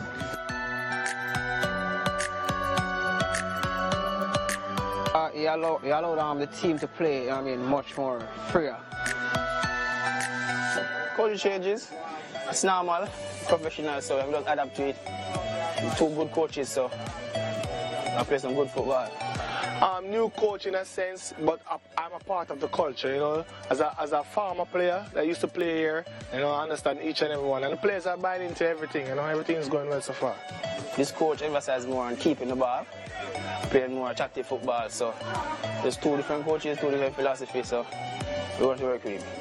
Yes, to each, every player in the field are attackers and every players in the field are defenders, and we have to move as an organized group, going forward. Arnett Gardens FC will go all the way. Arnett Garden FC will win the championship this season. Arnett Garden FC will play more attractive football and win this tournament, flying.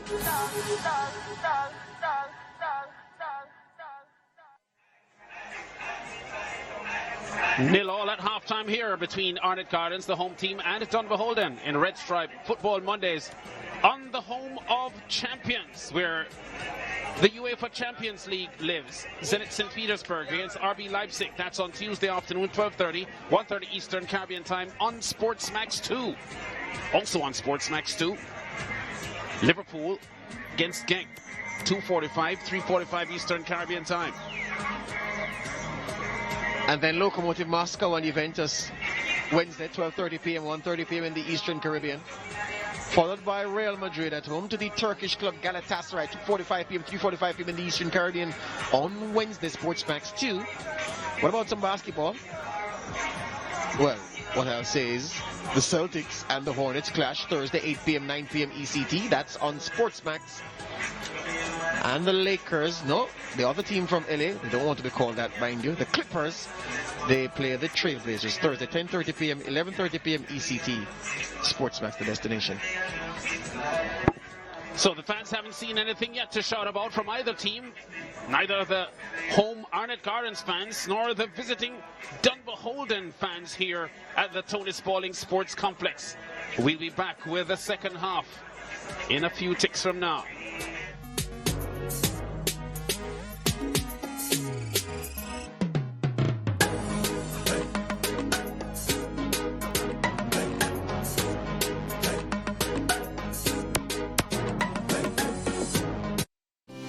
It's not just...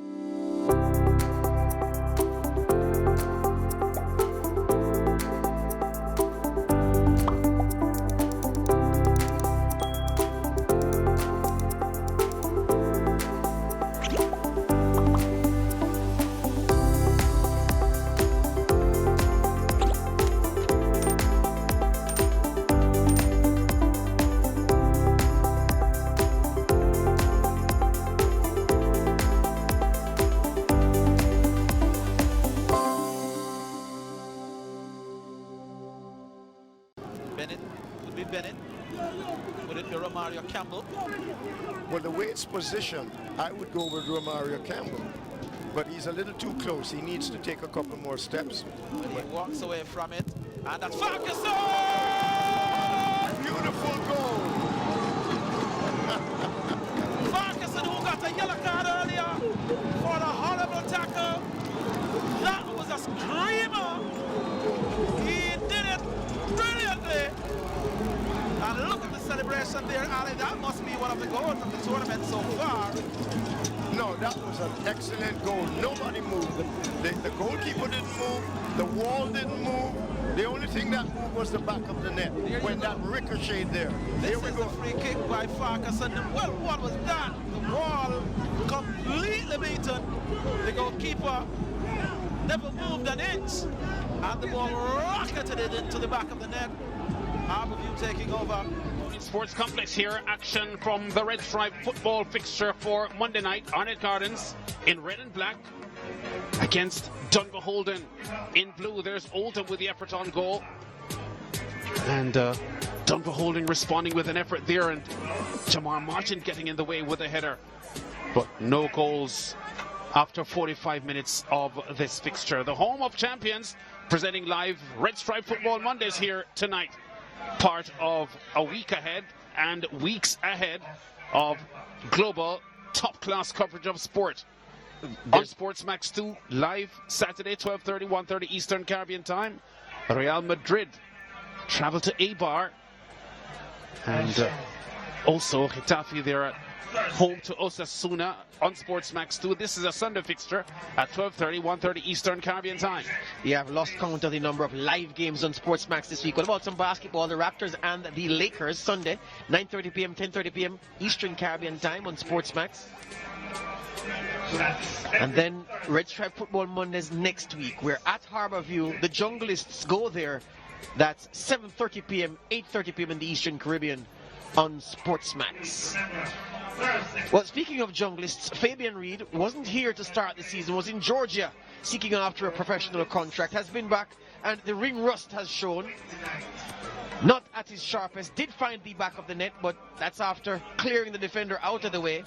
Referee Kevin Morrison penalizing him quickly. Played through by Paul Wilson, and this is when we know that Reed is not at his sharpest.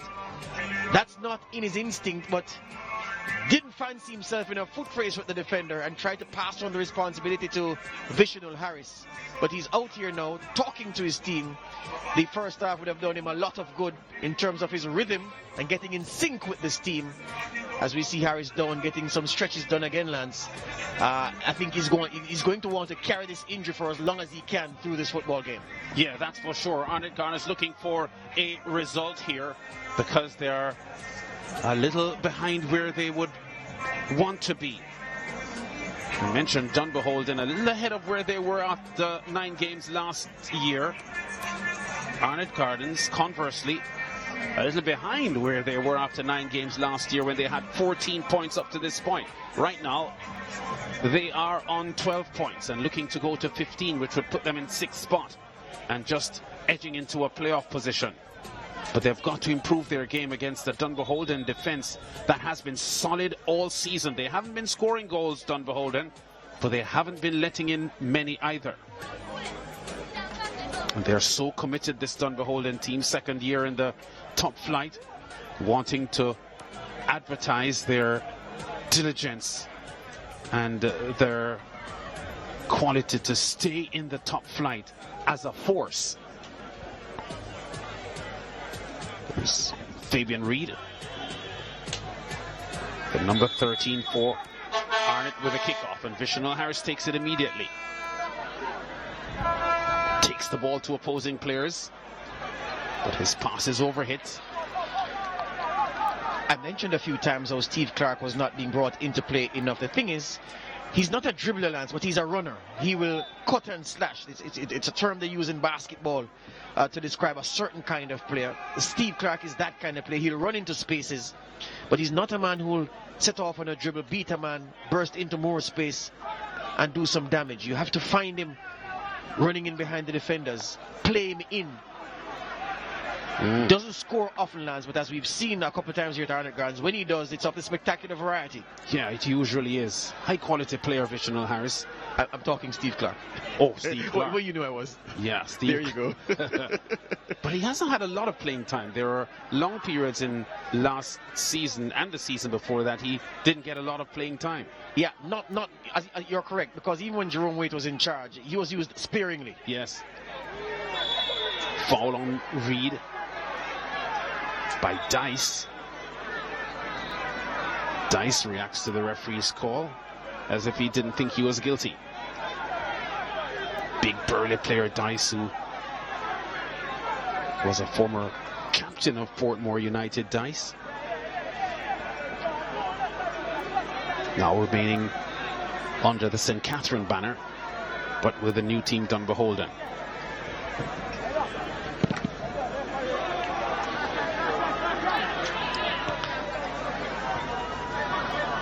The performance of Shaquille Dyer and Andre Dice tonight pretty much illustrating why they have been such a tough team to score against. These are strong, robust defenders who read the game well. Neal. Harris. Oh, slips the ball through. Clark. Another effort turned in by Fabian Reed. First goal of the season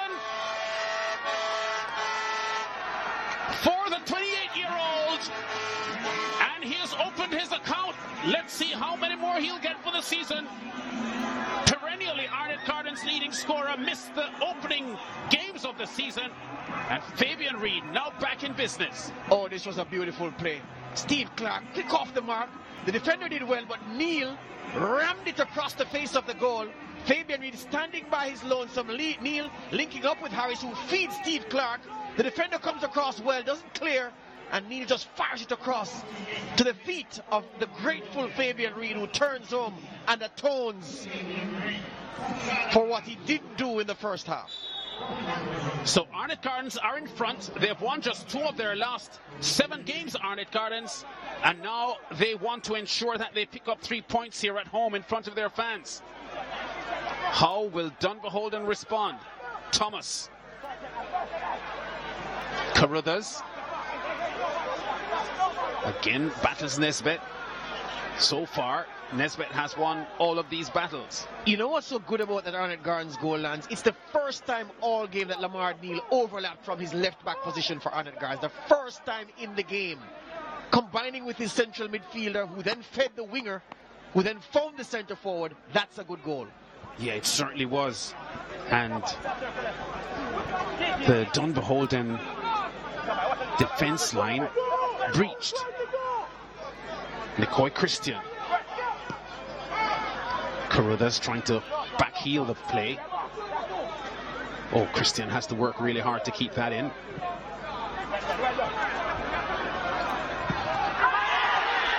Handball. Penalty. Yes. Yes. Steve Clark inadvertently handles the ball. Referee Morrison has no choice but to point to the spot, and Dunbeholden with an immediate opportunity to draw level. Oh my, the football gods are smiling on the St. Catherine team. Just a chop. Well, the cross wasn't all that great. Just a flick to keep it alive, and that's a definite penalty. For sure, under the new rules. Even under the old rules, that would have been a penalty. Yeah, the ball flicked on there by Graham Green just with the outside of his boot. And Nicoy Christian has the opportunity to score his first goal of the season from the penalty spot. He had 3 goals last year, Christian. And there's number 1 for the 2019-2020 season. Arnett Gardens lead wiped off within minutes. Yeah, you wait 45 minutes for a goal. And within the first 5 minutes of the second half, you get 2. What rotten luck for the Junglists. What good fortune for the St. Catherine team. Very good penalty. Well, they always are when they score, aren't they? Yeah. Rodriguez hardly moved, the 19-year-old. But it was struck with a lot of power, so he had little chance there. So Christian, who didn't have the kind of impact on the game in the first half that I thought he could have, pulls level here and becomes the first scorer outside of Dean Andre Thomas to get on the score sheets for this Dunbeholden team. They had scored 5 goals before, 4 of them by Dean Andre Thomas, and the other was an own goal. Oh yes, OG. Yeah, Christian wasn't at his best as an attacking force in the first half because he found himself so deep, having to do so much defending, and then in his eagerness to get on the ball was popping up in places he really ought not to have been. And here's his forward pass, and here comes Dean Andre Thomas setting the ball up. Miskicked here by McFarlane, but that was a build-up play for Dunbeholden that looked promising. Yeah, the 2 forwards getting involved, some head tennis, and then the opportunistic swing from McFarlane. Arnett have to do it all over again, eh? Wow. Fishnell Harris does well here. Clark makes a mess of it. Yeah, that was a I'm not going to blame him for the shot. I'm just going to blame him for the direction he took. I would have gone low, Lance. Low and hard to the goalkeeper's right. The ball broke for him. Beautiful play from Vishnu Harris.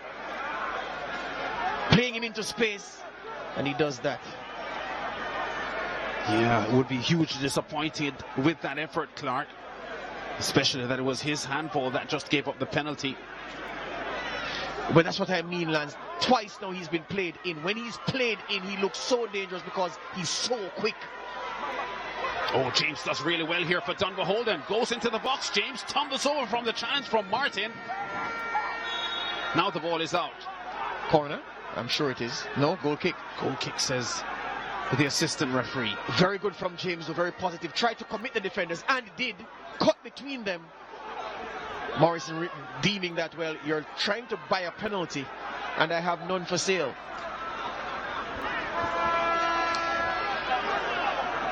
And they're upset. They wanted a call. But I don't think that was spot kick worthy.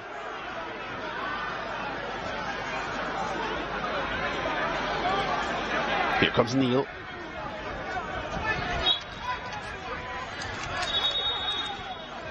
Saniki Burton committing the fall there.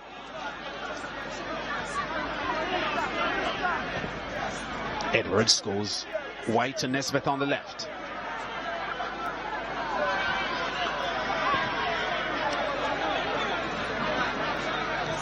Arnett really struggling to rebuild their image as a real top flight team.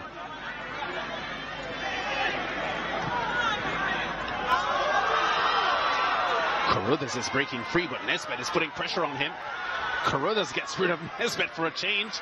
Still Carruthers does well, but Nesbitt gets in the way eventually. Lance, what you missed, a dummy by Andre McFarlane that has caused an Arnett Gardens player to be laying down injured. It was beautiful. Look at this dummy. Jamar Martin injuring himself. That was very good from Andre McFarlane. Don't mean to laugh at Jamar Martin's expense, but that was really good from the Dunbeholden centre forward. Yeah, McFarlane is given to those kinds of plays, isn't he? I think Martin just stubbed his toe there on. I think it's the ankle, and he went to nip the ball, and it wasn't there. That's Jeffrey Henry, Cavalier man. Yeah. Yo-Yo was between Cavalier and Waterhouse, his two clubs, but now at Rudolph Speed's team. Yeah, the elder statesman in the group. Yeah, he was on the bench last week in our Monday night game at Waterhouse for Cavalier.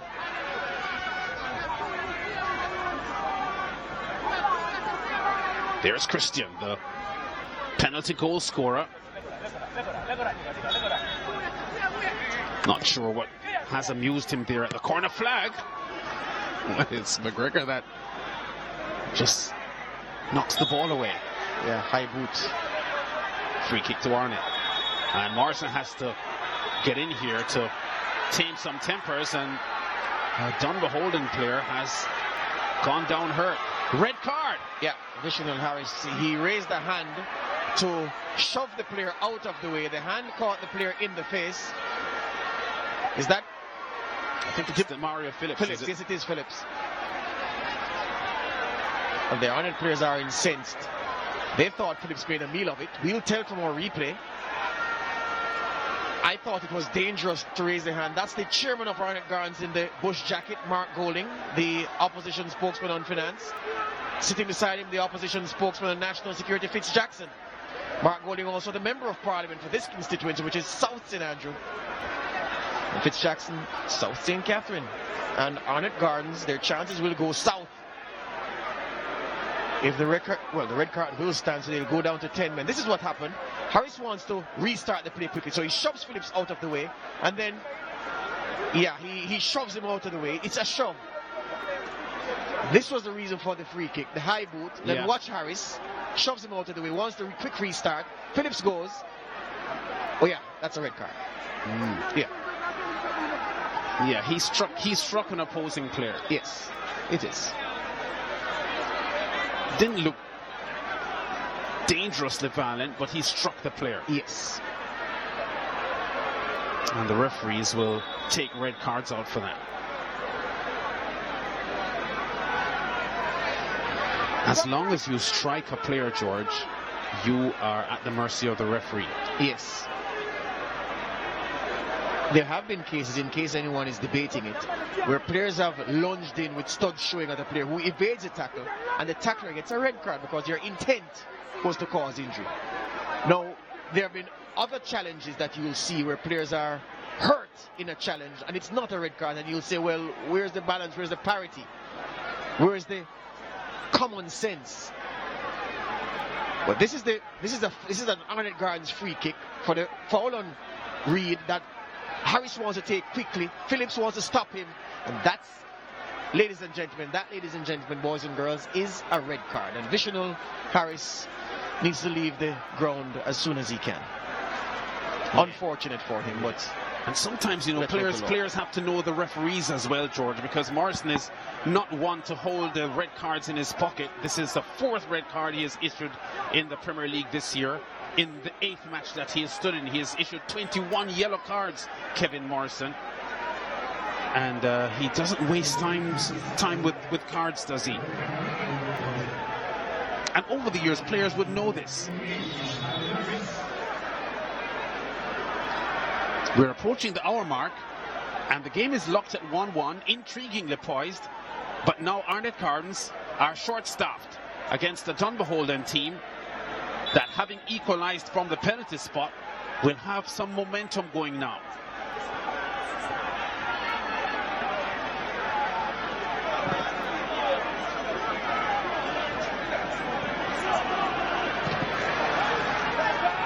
Arnett, a team trying to recapture their former glory. Martin with a header back. Last season, Arnett Gardens scored only 39 regular season goals. Here comes McFarlane.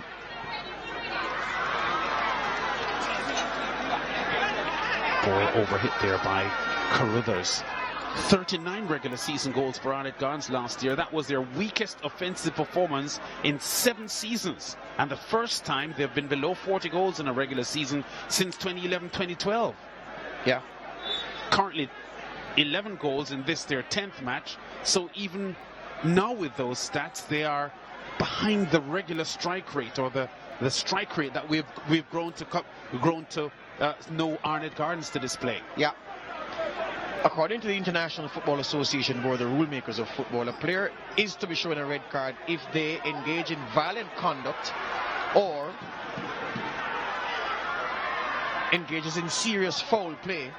And I'm suggesting that Harris's arm was of the violent conduct variety.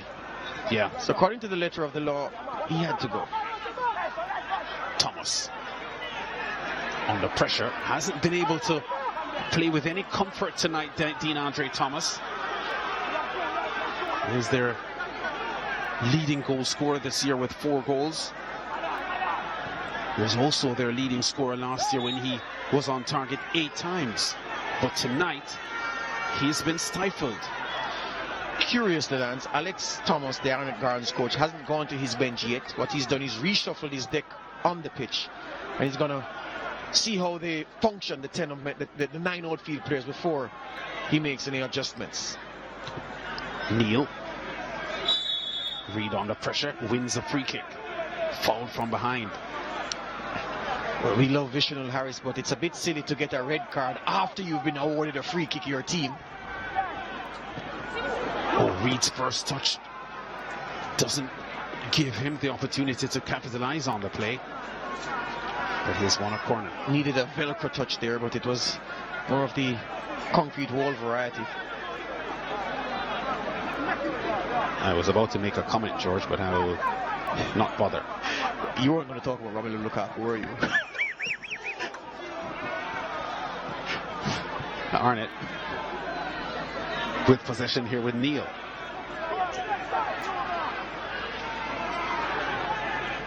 Wilson to Edwards. Nesbitt.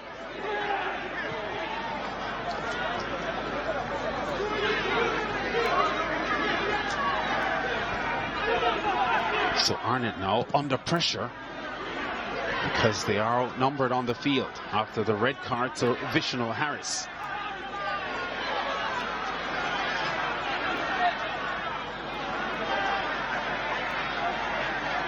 Clark, Neal. Again, the high boot from Graham Green, and he gets a yellow card. Yeah, it was his high boot that created the foul that triggered the Vishnu Harris issue just a short while ago. Yeah, reckless from Green.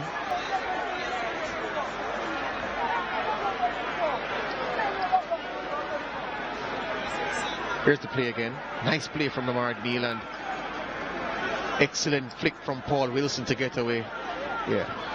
Yeah, the player was there. He must have seen that the player was there. Oh, yes. But he decided he wasn't taking that dismissal. Yeah, that was very reckless.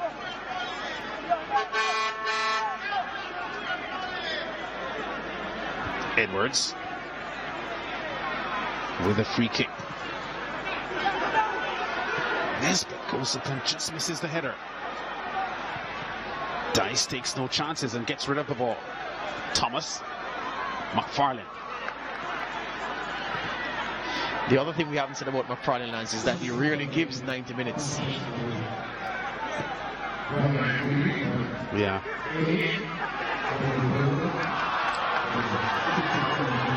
Nesbitt.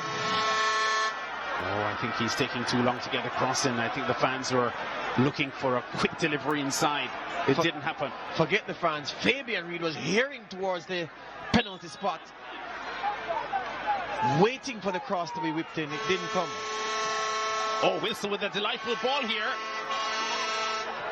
Oh, there's Reid trying to collect on the far post. The ball just squeezing away from him. Yeah, a toe punt by Steve Clark trying to find Reid at the back post. Not executed well at all. Nicely played in by Paul Wilson. The bigger part was Lamar Neal. And just trying to stand up the cross at the back post. Got too much under it. Again, Arnett looking threatening with Neal pressing up on the front end. It was his pressure on the front end that resulted in the Arnett Gardens goal. With Fabian Reid. Good football here. Thomas! Just wide. Was that Thomas? Yes, it was. Excellent from Rodriguez though, Lance. Early off his line, and Thomas saw the orange object closing him down. It's a lovely pass. Excellent flick on from Phillips. Yeah. Did really well there, Phillips. The 20-year-old with a one-time pass looking for his leading goal scorer. Dunbeholden, 55% ball possession here in the second half. Clark doesn't get by Burton, but he does win a throw. Now there's movement on the Arnett Gardens bench. Neal. Wilson, Neal again. Wilson is knocked over. I think it was Phillips with the challenge.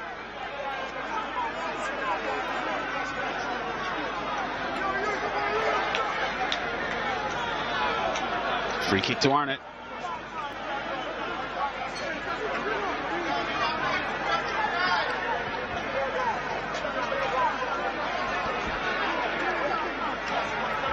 Wilson has several black and red shirts to aim at in the box.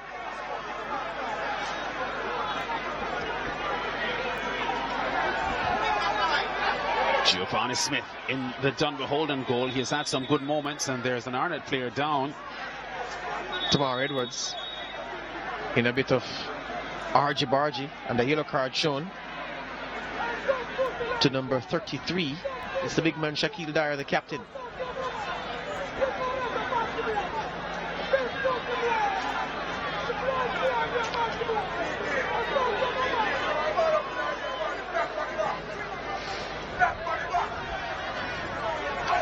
I think the referee's ready again.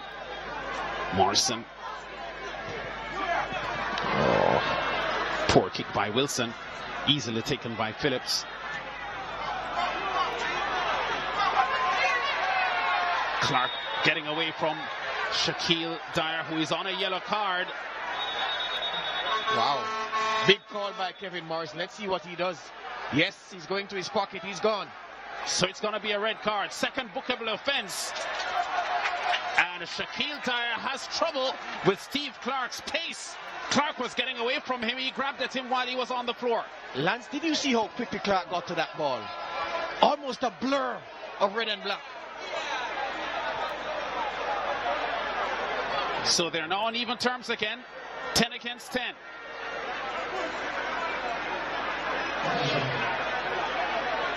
So yellow cards for for Shaquille Dyer. That's the first booking for barging over Tamara Edwards. And then look at this. Handball, blatant handball. Stumbled in the recovery run, Lance. Yeah. And decided that he couldn't let Clark get away. So his yellow cards came within minutes of each other. Yeah, that's poor. I remember Daryl Powell getting 2 yellow cards for Jamaica against Argentina at the World Cup, and I thought that was the duncest thing a footballer had ever done. Arnett now, given the lifeline. This is a wrestling match here as Dice tries to keep Nesbitt off the ball. Free kick to Arnett, I'm sure. Yeah. Yeah, so the super sub, the man who's usually used as a super sub by the UWI, left the UWI now, Patrick Brown. Now at Arnett Gardens, he's going to reprise that role, getting ready to come in number 12. We hear that he's going to replace Steve Clark. But let's see what happens here. Clark with a kick right across the box threateningly. There is a whistle from the referee Morrison. Was that handball or foul? It looked as if it hit an arm to me. Let's see what happened here. Foul. Push again. Push. That was Oldham just shoving Chevron James in the back. Yeah. So Clark leaves the field to be replaced by Patrick Brown.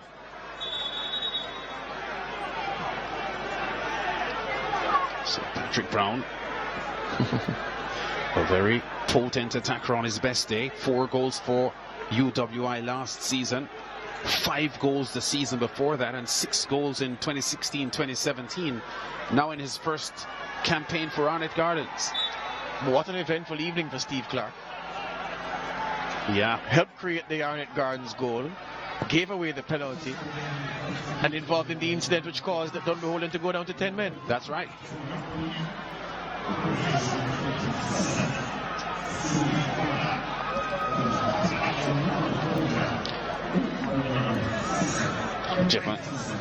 James under some pressure, and there's Kamal Malcolm. They call him Tull. Has not seen as much playing time for Arnett Gardens in recent years as he would like. A lot of that because of injuries. But coming from 2015-2016 season when he had 13 goals, he hasn't been able to reproduce that kind of goal-scoring form in subsequent seasons. And it's not for nothing that Arnett Gardens, their potency has fallen, given that the injuries have struck down Vishnul Harris and Kamara Malcolm, who had a telepathic understanding at one point, it seemed. Yeah. Martin, bad pass. Neil bails them out, and now Patrick Brown, the super sub, is on. And does what he likes. Takes the ball to defenders. Wilson. Goes long. Neil. Poor pass by Neil.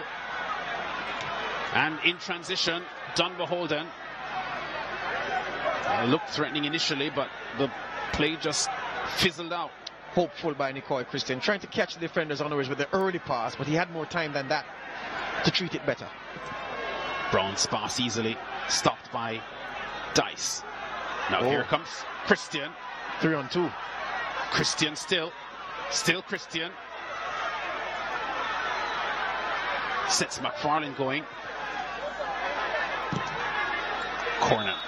And Christian is livid, Lance, with Andre McFarlane, as he should be. But guess what? Andre McFarlane doesn't want to burst into that space because the ball is going to come on his right foot. And his right foot is useless. So he wanted another option. And Christian was saying, run into the space so I can lay the ball off to you. Oh, that was poor play from the centre forward. Very disappointing for this man. Yeah, so Christian with a corner kick now for Dunbeholden. The game now wide open. Locked at 1-1. Both teams down to 10 men. Red card to Harris. 7th corner this for Dunbeholden. Wow, the ball falls onto the lap of McFarlane and the ball squeezes in. There's a handball in the play though, Lance, and I can't believe the assistant didn't see it. He didn't see it, he missed it. And the Arnett Gardens goalkeeper, Lance, was appealing for handball rather than play. And I think the goal has been called back and someone is going to be cautioned. Look at this, it was a blatant handball as far as I'm concerned. Yeah, from Andre McFarlane it seemed. Yeah. But no, I think the goal has been given, has it? Yes, it has been. Yeah, that's a handball. That your assistant, his assistant should be helping him, Kevin Morrison. I saw that real time. Yeah, that's handball. And the Arnett Gardens goalkeeper is appealing for the handball. You'll see him jumping on his line, appealing for handball just outside of our shot here. Yeah, you see, hands in the air, appealing for the handball when he should have been focusing on the play. Well, Dunbeholden are now up by 2-1.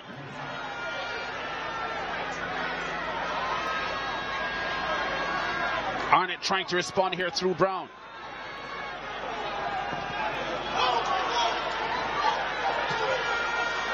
Funny that the man who handled the ball actually stabbed the ball home, Andre McFarlane. For what I'm sure is his first goal of the season, he doesn't score many. That's him. Yeah.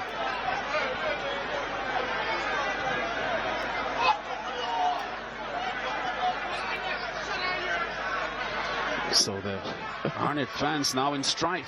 What a turn of events, and a double change now being made by Alex Thomas. It's desperation time for him. Number 7 Javoni Sims and number 11 Kemal Malcolm are getting ready to come in. The kitchen sink, or what's left of it, being thrown by the Arnett Gardens coach. Only the second time this season that we've seen Dunbeholden score more than one goal in a match. They had a 2-0 victory over Veer in the 4th round of matches. Nesbitt.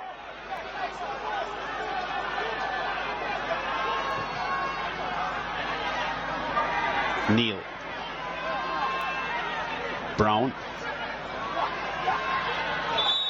Wilson tumbles over. Penalty. Wow. It's all happening here at the Tony Spalding Sports Complex. But Lance, what a rash tackle. Oh my goodness. What a brain freeze. Paul Wilson took a shot in the mouth for his troubles as well. And I can't believe experienced defenders did that. Who was the culprit? Was it Dice? I can't believe Dice does this. Although to be fair, Wilson cannons into him and he bought a free kick. He conned the referee, Paul Wilson did. Because I couldn't believe that a player of Dice's experience, Lance, would commit a foul in that position. And the big man did nothing, Lance. He stood his ground. Wilson crashed into him and appealed. And Kevin Morrison gave the penalty. Reed on target. Second goal of the night for the 28-year-old. And Arnett are back in business at 2-2. Yeah, so we're usually complimentary about referees, and I've been one of them who said that the refereeing standards in the RSPL are good. Nobody can tell me otherwise. But tonight, Mr. Morrison has gotten 2 wrong. That wasn't a penalty. And the Dunbeholden second goal was handball, which I'm not blaming Kevin Morrison for. His assistant should have seen that. But with all that said, it's 2-2. Well, there were no goals in the first half. And now we've seen 4 after the break.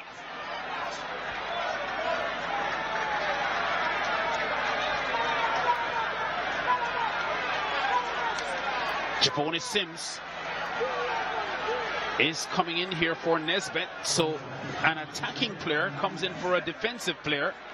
So the Arnett strategy over the next 13 minutes to the final whistle appears to be clear. Yeah, it's attack. Oldham also coming out the defensive midfielder, wasting some time, and Kevin Morrison comes across to give him a telling off. Nesbitt was playing left back, Lance, with the ejection of Vishnul Harris. He came out of the midfield and tucked in alongside the centre halves at the back. Well, somewhat in a back 3. He's gone now. Malcolm gets the captain's armband for what that's worth. Let's see where, well, for sure Malcolm will play up front. Let's see where Sims goes in this system. So Dunbeholden's defenders now may have to be cautious because there are some pacey men coming on now for Arnett Gardens. Malcolm is pretty fast.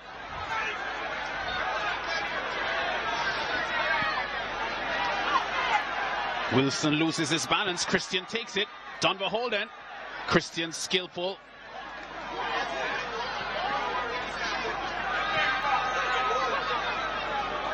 Thomas turning under some pressure. McGregor puts the pressure on. Brown shows good pace here and steals the ball. But now gives it away. Yeah, Malcolm wasn't ready for it. He wasn't set. And in any event, Brown played it in the wrong direction. That pass.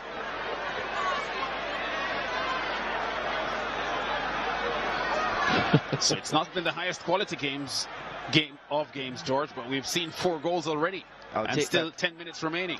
Yeah, I don't want a high quality draw, my friend. Not high quality for 0-0. I'll take goals any day. Sims. Read under pressure from Siobhan James.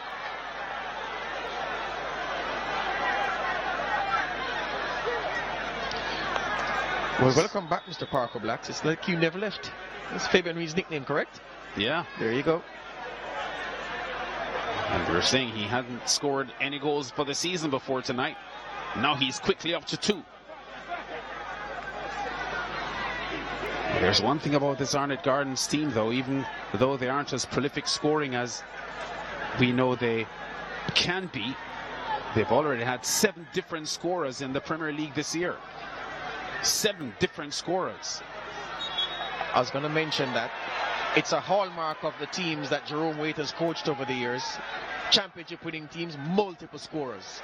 Most teams have 2 or 3 men scoring the bulk of the goals. Other teams have 1 man scoring the bulk of the goals, and it spreads them around.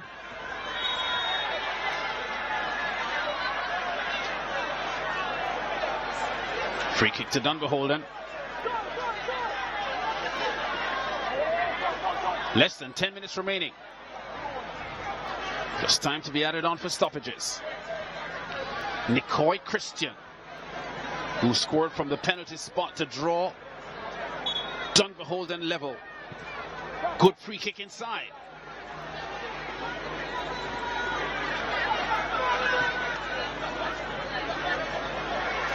Burton. Martin with a clearance for Arnett. Dice. Christian goes wide.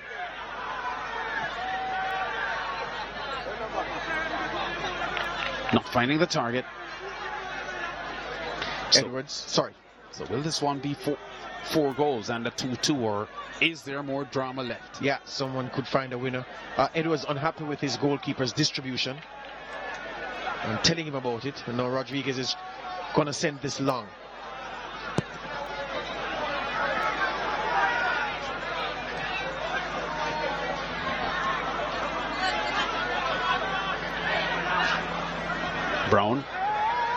Martin.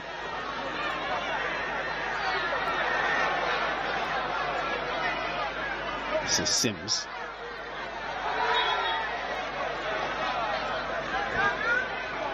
Cut down, free kick to Arnett. Oh, it's taken quickly. And there goes Sims now. Ball crashes into Reed. And now Thomas goes wide. Christian. Still Christian. Oh, he lets it wide here now to Burton with a strike. Has he won a corner? Yeah, it has 2 deflections actually. Oh, space opened up there for Burton. He'll be disappointed he didn't get that on target. Yeah, but Nicoy Christian, the man pulling the strings once again. And Patrick Brown didn't catch Jamar Martin, did take a nick off Brown for the corner.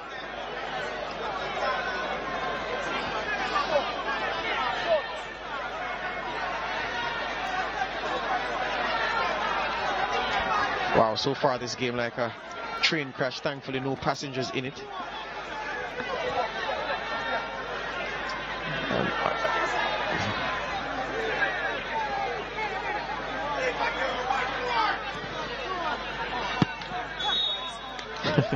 Poor, yeah, from Christian. Hugely disappointing for Christian. Maybe it's fatigue, Lance.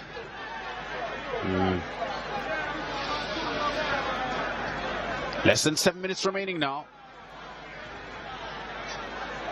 2-2. 10 against 10. Red card to Vishal Harris. Red card to Shaquille Dyer.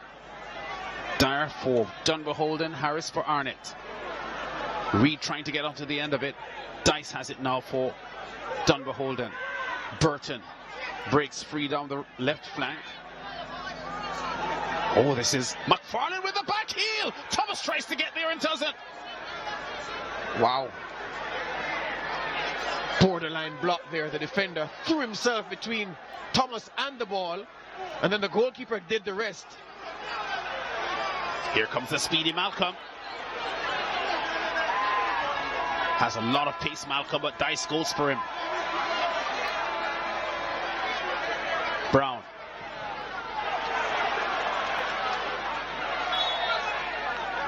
Brown is tripped by Green. Kick quickly taken. Wilson goes wide. Dunbeholden change. Number 24 coming out.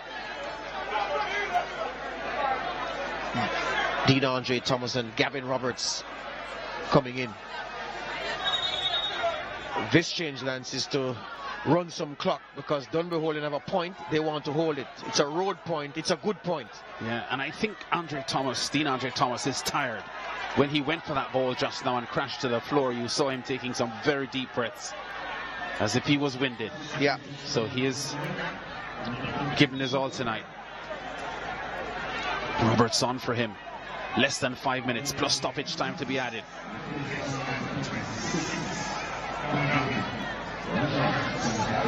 For the children listening, I can give them a new word to describe why Thomas has left.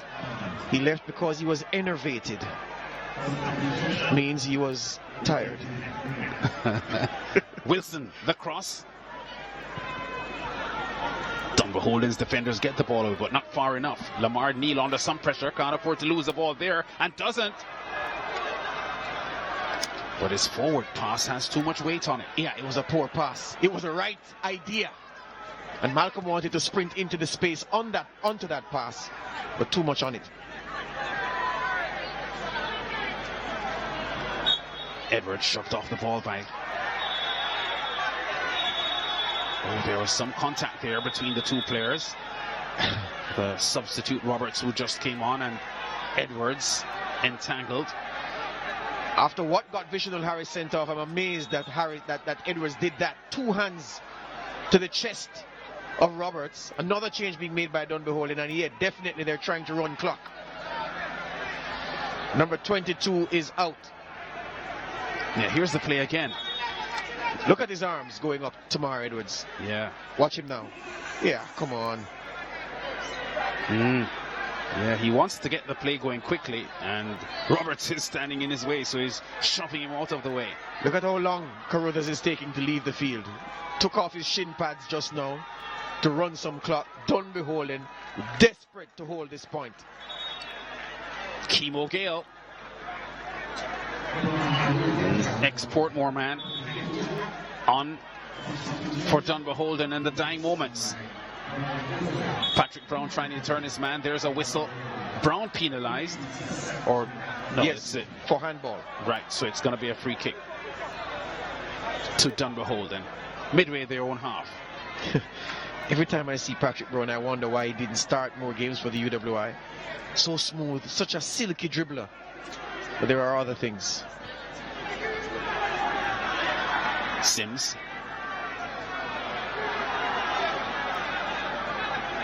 Christian.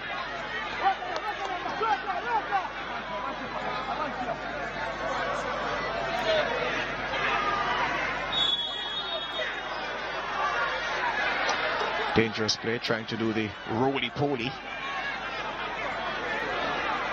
The pirouette. Needs to ask Zinedine Zidane about that. Brown gets rid of Gale easily.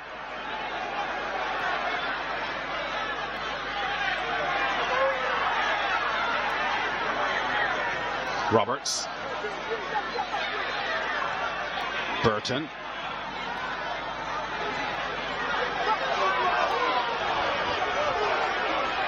Now the speedy Malcolm is up front. Reed trying to send Malcolm on. Good defensive football from Dunbeholden. Yeah. And now Neil knocks Aniki Burton over. Free kick to Dunbeholden. Nice and composed defending just now from the men in blue. 4 minutes is what the referee has signaled to his assistant to add on. Or did he just change it? I saw 4 on the board. Our producer will tell us shortly. So, yep, 4 minutes will be added on.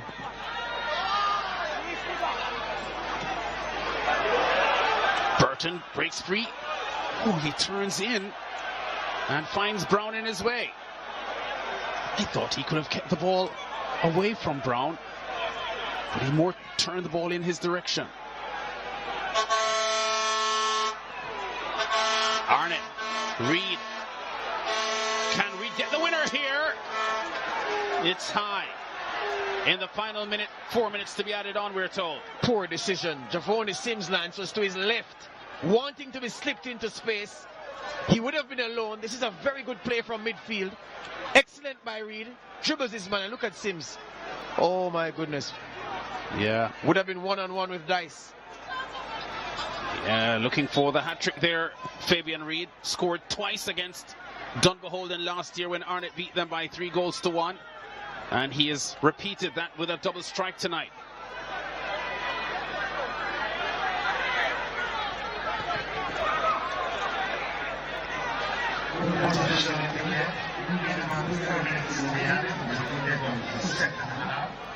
Dunbeholden, if they leave here with a point from this 2-2 scoreline, I think would be reasonably satisfied with the outing, especially when you consider that they had scored just once in their last 5 matches coming into this fixture. Just once.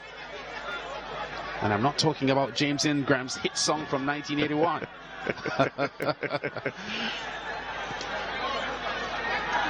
And they've gotten 2 goals here tonight and on the verge of taking a point from Arnett on the road. Reed. Oh, Brown turns really well here. Knocked over by Burton. Free kick to Arnett. All right. Very good from Patrick Brown. 2 men attending to him.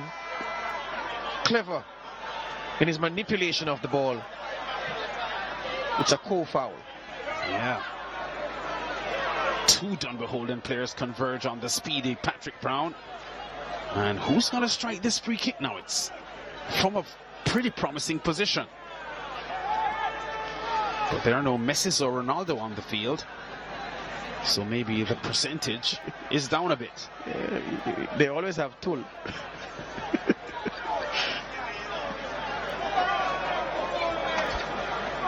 Malcolm appears as if he'll strike it. Oh, goes for the pass. McGregor hastily getting to the ball here for Arnett. They don't want to make any errors at this late stage of the game.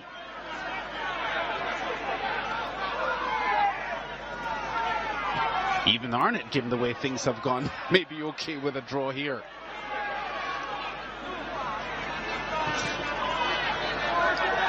Two of the 4 minutes added on, already elapsed. Neil has had a prominent game for Arnett Gardens tonight.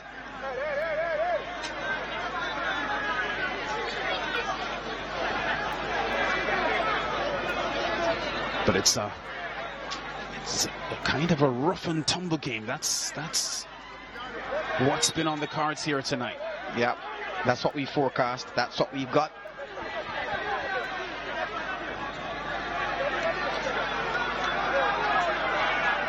Arnett with Neil. Now Martin. Oh, Martin's touch is poor. And he commits a foul on top of that. Had to foul. Yeah, on Roberts.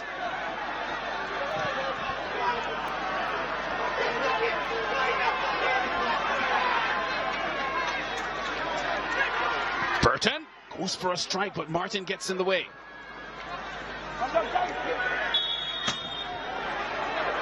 Whistle. McFarlane tumbles over, and a free kick has been won here by Dunbeholden in the closing minute and a half.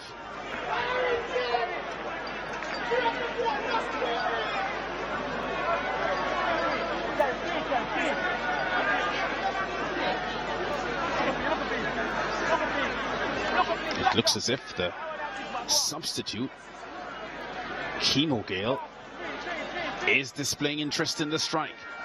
So too Christian. Both of them backing off as if they have intentions to strike. Can Dunbeholden steal it at the death? The 4 minutes expiring now as we speak. So this is likely to be the final kick of the game. And Chemo Gale has the responsibility with a sturdy Arnett Gardens wall standing in front of him. And he goes high. I think that's going to do it. Although the referee hasn't said so yet. So 2-2.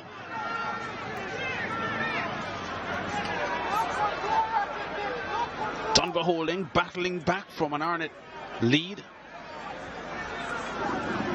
Arnett down to 10 men. Dunbeholden after that down to 10 men as well. There's referee Kevin Morrison's final whistle. And after a 0-0 first half scoreline, Fabian Reid, our match MVP, comes up with a second half double and propels Arnett Gardens to a 2-2 draw here against Dunbeholden. So Arnett remain undefeated in 4 career head-to-head meetings with Dunbeholden, but they haven't got the result they wanted tonight. They've had to settle for a draw in a match that saw 2 red cards, one to Vishnu Harris from Arnett Gardens and the other to Shaquille Dyer of Dunbeholden. But 2-2 is the final scoreline here at the Tony Spalding Sports Complex. And Dunbeholden will leave Kingston with a point. Back with the match highlights and the interviews.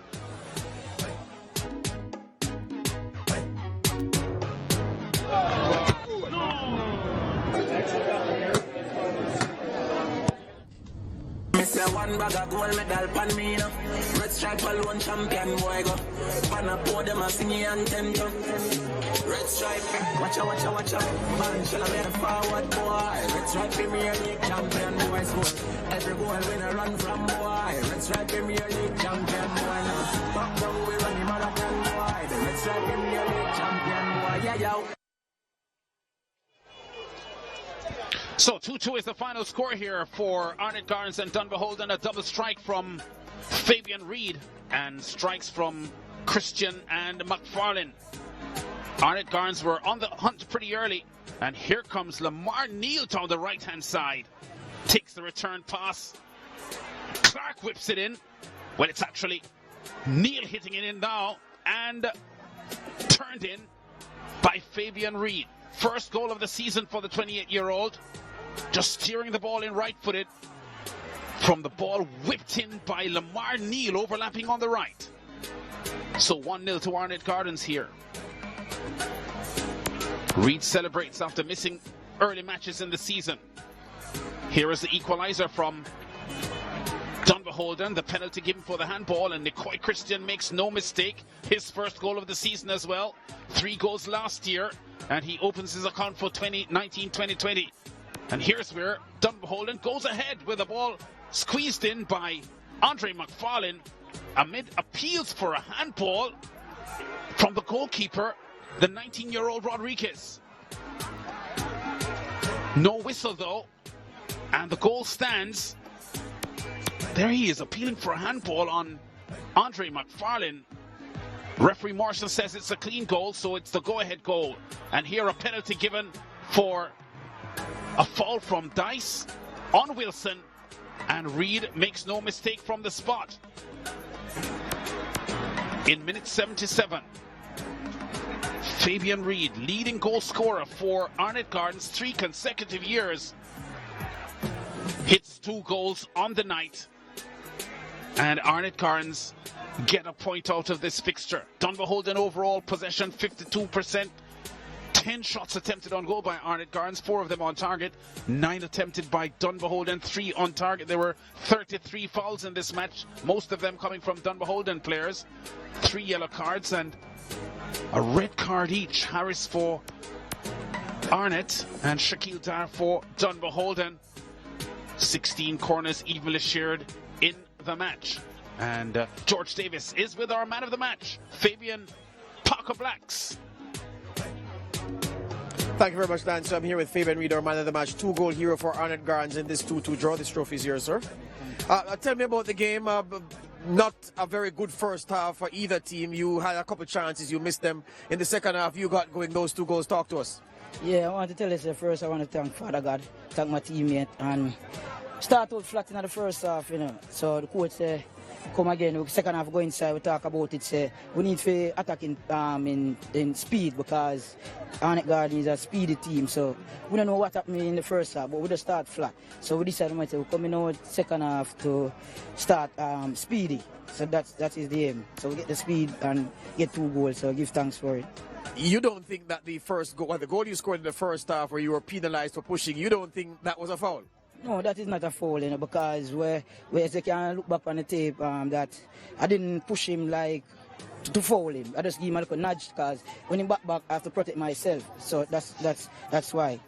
The team has not had a fast start. You've just returned from Georgia.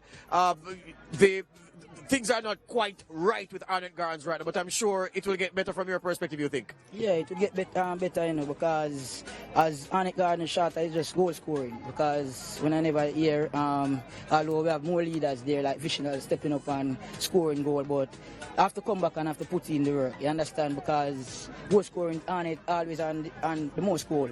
So every year we're on the most goals. So we have to just continue work till the right times come. Good to have you back, Fabian. Better luck next time. Thanks, General. Fabian Reed there, the goal scorer. 2 goals for Arnett Gardens on the night, and he earned the Man of the Match award. Ricardo Smith, the assistant coach for Dunbeholden, walks into the shot. Coach, we thought that all factors concerned and considered wasn't a bad point for you on the road. Could never be a bad point. Usually we come here, we got beat, and so getting the 1 point here today, we got to be thankful. What do you make of the team's performance over the 90 minutes? Very good.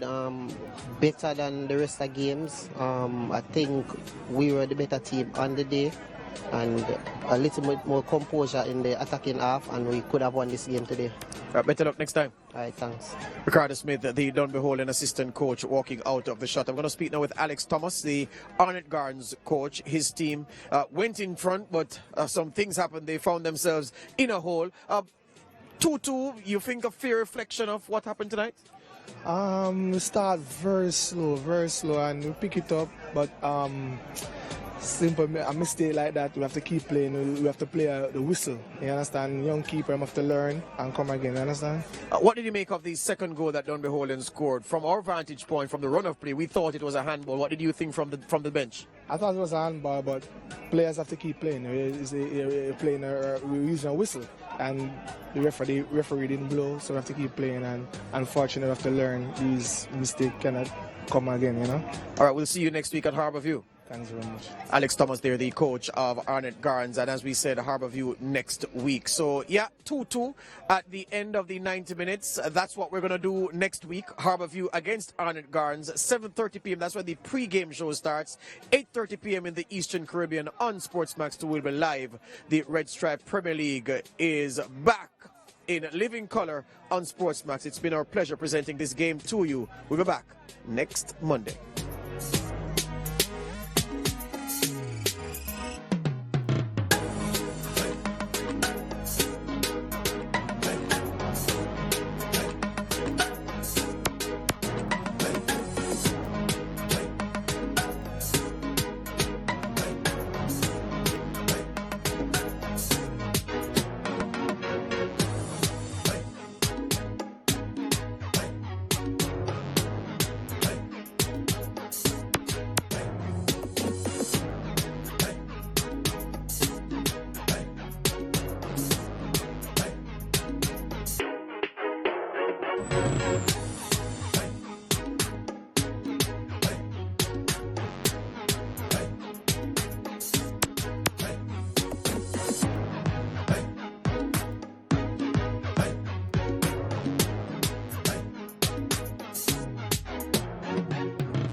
Red Stripe, Premier League. I miss one bag of gold medal pan me now. Red Stripe alone champion boy go. Wanna pour them a singing anthem to. Red Stripe, watch out. Man, shall I be the forward boy. Red Stripe Premier League champion boy score. Every goal when I run from boy. Red Stripe Premier League champion boy now. Pop down we run the marathon boy. The bush and never be the champion boy. Nah man I don't a songsters boy. Red Stripe Premier League champion boy.